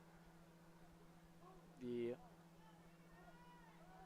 offense able to evade. Under pressure, he's got blue ball out in space, and a great tackle by Michael Garibay. And it'll be 3rd down and long to go, under 4 minutes. Clock is running. It's a 3rd and 8 here for the Monarchs.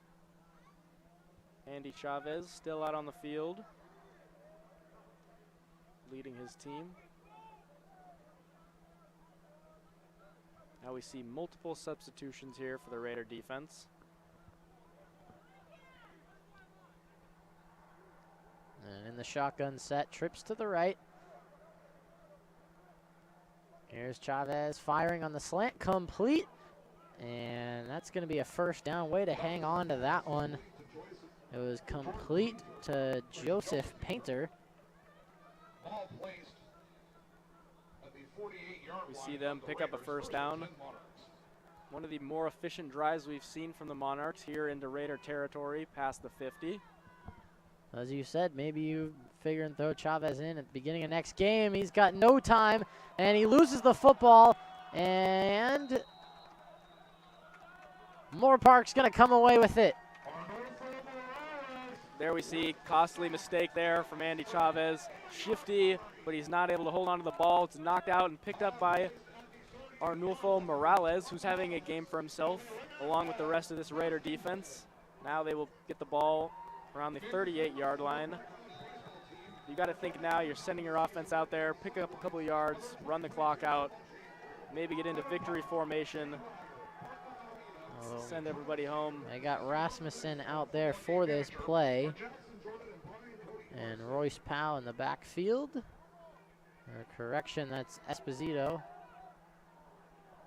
You see a penalty in the backfield. This could be coming back.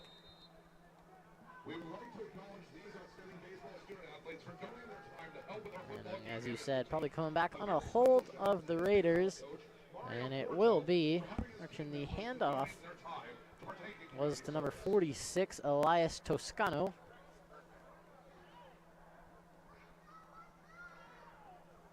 That's going to bring them back to the 52-yard line. Now a 1st and 20 for the Moorpark Raiders. Luke Rasmussen at the helm, a mobile QB like we've said before. We'll see if Rasmussen gets an attempt to let it fly. He will complete, turning the corner, making another one miss, and across the 40 is Jeremy Patterson from Taft High School. Jeremy Patterson, and at the end of the game, picks up a nice catch, gets them back to the 43-yard line. Rasmussen keeps it himself, and across the 30, a minute 50 to go. And a reminder, Moorpark playing Santa Barbara next week on the road, and they'll finish at home against Antelope Valley, which will be the next game we cover here on the live stream. You see the Raiders come out in a trips right formation, empty backfield for Luke Rasmussen.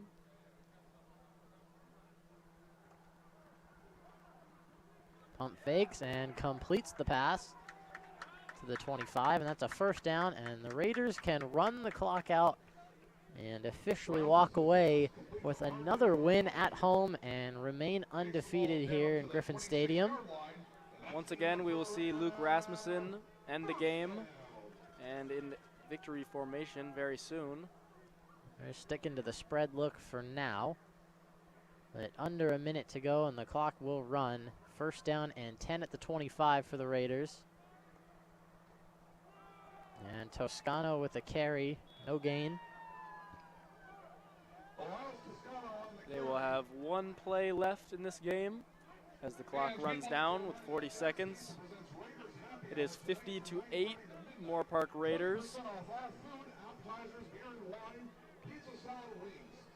We see River Stout and Arcelis Johnson out there.